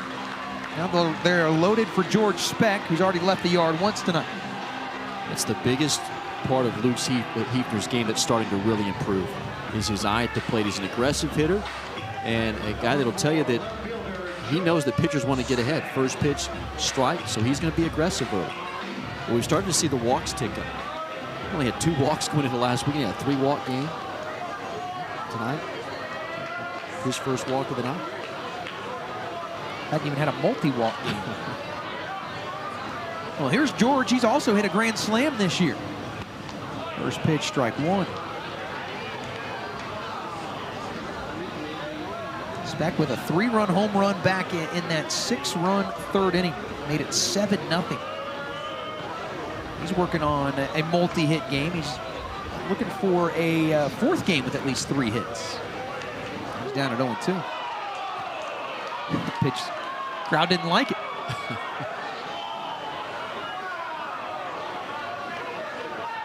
So maybe accusing Matthew Martinez of wanting to go home. It's been 3.5 hours. It's a 5-run ball game. It's 3.5 hours old. Let's get on with it. Really see things slow down when runners get into scoring position with that wristband for the Baylor pitchers. Now 1-2. I can now officially say that I am happy the Patriots don't use those wristbands anymore. One, it doesn't look like baseball. It doesn't feel like it. But you can see why coaches have gone to it. With the sign stealing, and it's a strategy that it's going to give you an edge on the mound. You always be able to pick up your sign and they go to it, but it does bring the game to really to a screeching halt. 2-2 to George. Yeah, that experiment lasted for a couple of weeks last year. And got rid of it. They played like all. There was games in Frisco last year. The Arizona game, I can remember. Yeah, about 20 runs were scored in that game, but it's close to 5 hours, I think.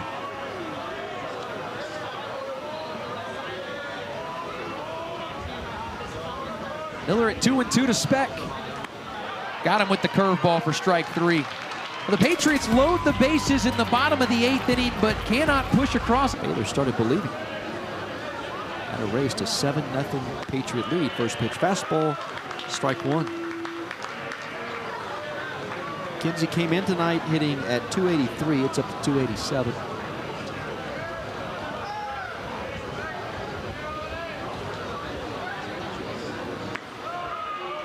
It's 1-1. From what we've seen of McKenzie, that slow start is really a thing of the past. He's more like the hitter he's been over the last month or so. Line drive. Well, that 383 average is indicative of truly who he is. He's going to have a whole lot of hits coming in the second half. 287 average right now.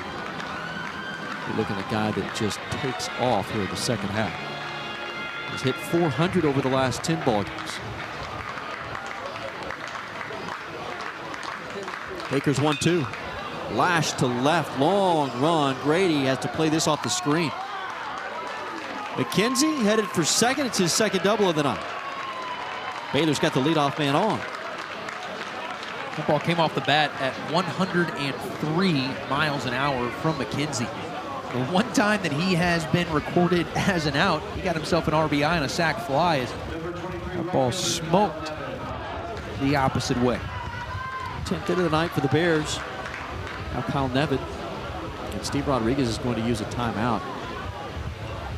Quick talk with the young sophomore out of California.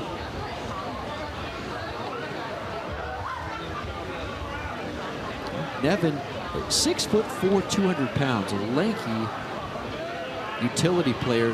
How about this? You go back to his high school days, and you knew he was going to grow at some point. He was 5'7", 120 pounds as a sophomore in high school. He was 7 inches going into his junior season. His father had a great major league career. 12 seasons, first overall pick of the Astros, and the brother who broke into the major leagues last year with the Orioles.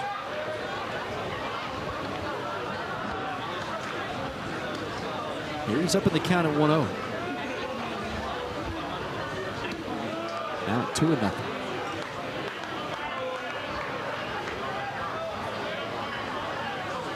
Just trying to give Baylor some life in the ninth. They found it in the 5th, 6th, and 7th. 7th innings, they scored 6 runs in those 3 innings. Baker paints the corner.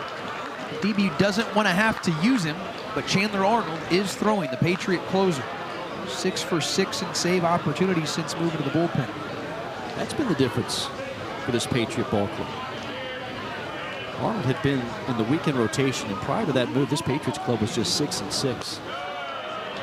If there's been a defining moment, it was the decision to move Arnold to the closer. Again, not because he wasn't performing well in the rotation. He was fine. They needed someone to take charge. Patriots 11-4 since that move. Here's the pitch. Just tight, 3-2. And it seems to have had an impact on that entire bullpen. Those first 6 ball games, Patriots bullpen was almost at 6. It was at 5.59. Patriots pen coming in tonight over this last 15 games, an ERA that's south of 4. 3.97. So almost about a run and a half differential. 3-2, hit hard, right center field. Long run here, leaping, and Humphries makes the catch. The tag from second to third. Did McKenzie leave early? Oh, what a grab by Nathan Humphries, who just came into the ball game. He has made one sensational play after another in center field. Put that one on the highlight reel. And that's the highlight for sure. But now the Patriots, they're telling Alec Baker, get on and then step off. Yeah. We're going to have a good look right here. You're going to see the great catch. No, he's fine. He did not leave early. Not sure what the argument was. But what a play by Humphries. He's a young freshman. Will appeal back to second base, and he did not go. So over at third base is McKenzie. There is some youth on this club that's exciting. We've talked about Luke Heathman tonight, the freshman. Now the umpire crew is going to come together. If they take a look at this, then this will take it. I'm just going to scream from here. He's safe. It's fine. They're going to do it. Oh, my. Boy, oh, boy. We're closing in on 4 hours here tonight. They're going to look at this for about 5 seconds. I don't think they wanted to do it either because they got to jog so far to get down there. Now there's the look. He's on there and on the base. Humphries makes a great catch. I love our crew saying, all right, here's the look. You're going to look at it. Let's get out of here. Put him on the clock here. Under 20 seconds. Take them off. Take the headset off and come right back in. That's what I want to see. Humphries has made, 3 catches this year at the wall? Yeah. Just like that? Yeah, he's got so much speed. When he's out there, yeah, this will be a quick review. When he's out there and you've got Speck in the outfield, you got Grady in the outfield, it is so difficult to get one down. The umpires will make the call that we knew a couple minutes ago. Let's go 1 out and a man at third base. It's a great swing by Nevin, and probably the kind of swing that Steve Rodriguez likes to see from him, wants to see more of it. But taking that away was Nathan Humphries. A phenomenal grab. 1 out. And now Ian Groves to the plate. Runner at third, Patriots by 5, 2 outs to get. First pitch, slider, strike 1. Patriots gunning for their 18th win. Baylor trying to avoid 16-12 before they head to Morgantown, Virginia. Ball and a strike. It's most runs that Baylor has allowed. It ties. They've done it twice this year. TCU most recently. They gave up 11 to the Horned Frogs on March 19th. Columbia also got it for 11, March 12th. Out a ball and 2 strikes to Groves.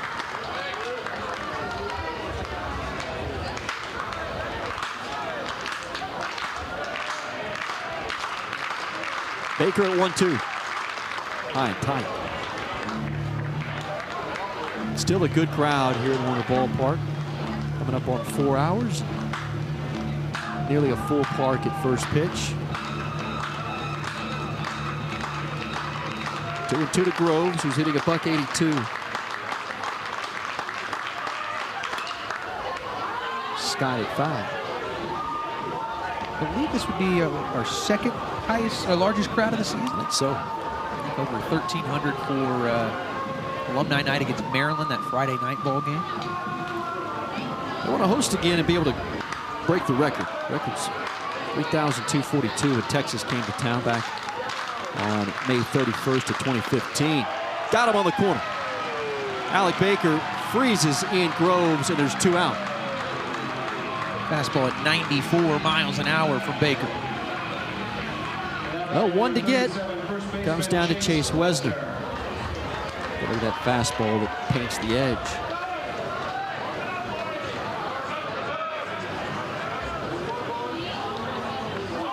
That one came barreling in on Lesnar. 82 with a changeup. Just never had a feel for it. So another hit batter. This is bizarre. There's now 5 of them. Do some quick digging on this one. I'm on it. Wow. I'm on it. That's the last time. You called a mess out of this game. I'm going to look and figure this thing out. 5 hit batters tonight was Patriot pitching staff. It didn't take long. Jacob Schoenvogel, first pitch, ball 1. Conference tournament last year. I don't remember this. May 30th of 2021 hit 6 batters against Indiana State. And that's an 11-inning game. Right. It's kind of anticlimactic. I was ready to start digging, but found it on the first click. It's quicker than the umpiring review. Schoenvogel ahead 2-0. If you're keeping score tonight, in the number 7 spot, I don't know that I've ever written down 5 names in the number 7 spot in the lineup. That is Jacob Schoenvogel is the 5th name. They started the night with Antonio Valdez in left, and it was Alex Gonzalez. Bo Wimpy came in as a pinch hitter. Nolan Rodriguez pinch ran in the 8th. And now it's Jacob Schoenvogel's turn. He's up 3-0. There's a strike.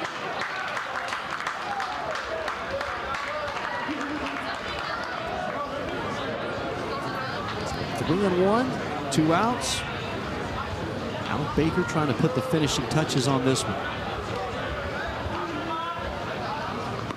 Pitch low. Schoenvogel's on. They're loaded. And dare I say that the tying run is in the on-deck circle. That is informative. Cortland Castle, as here comes Esteban Cardoza Oquendo, and here comes Michael Pozia. Well, now you've got a save situation for Chandler Arnold, who is ready in the bullpen, but based on this, they're going to let Alec Baker go after him. We asked for a quick and clean inning. That's not what we've gotten here from Alec Baker, unfortunately. He thought that he gave the double, and then that loud out to center field, got the strikeout.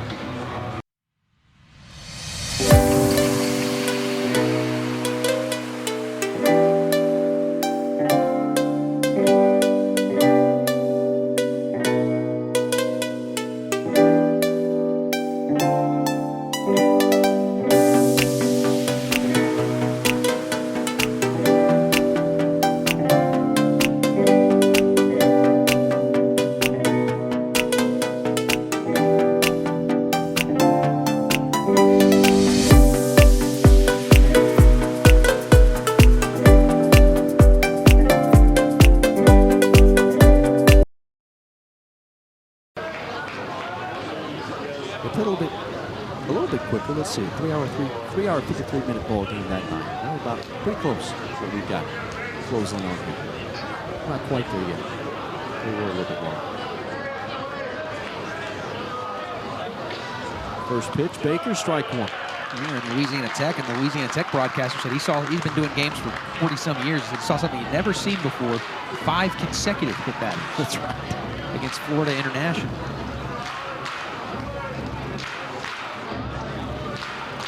Cardoza tonight, a couple of hits, double in the 5th. Singleton drove in a run, and here he rolls one foul off his foot as he hits the deck.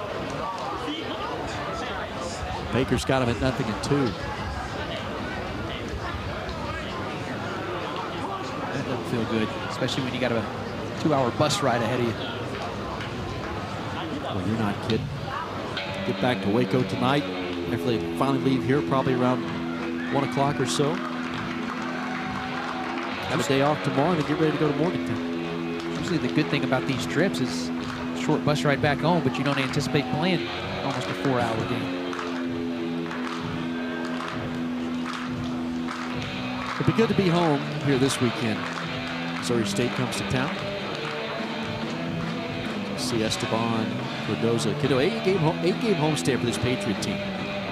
It's done a whole lot of winning here at home. Since this ballpark was built back in 2013, they came into the season the 17th best win percentage over the last 10 years. Best home win percentage, that is. 1 strike to get. Baker set, here it comes. Fly ball down that left field line. And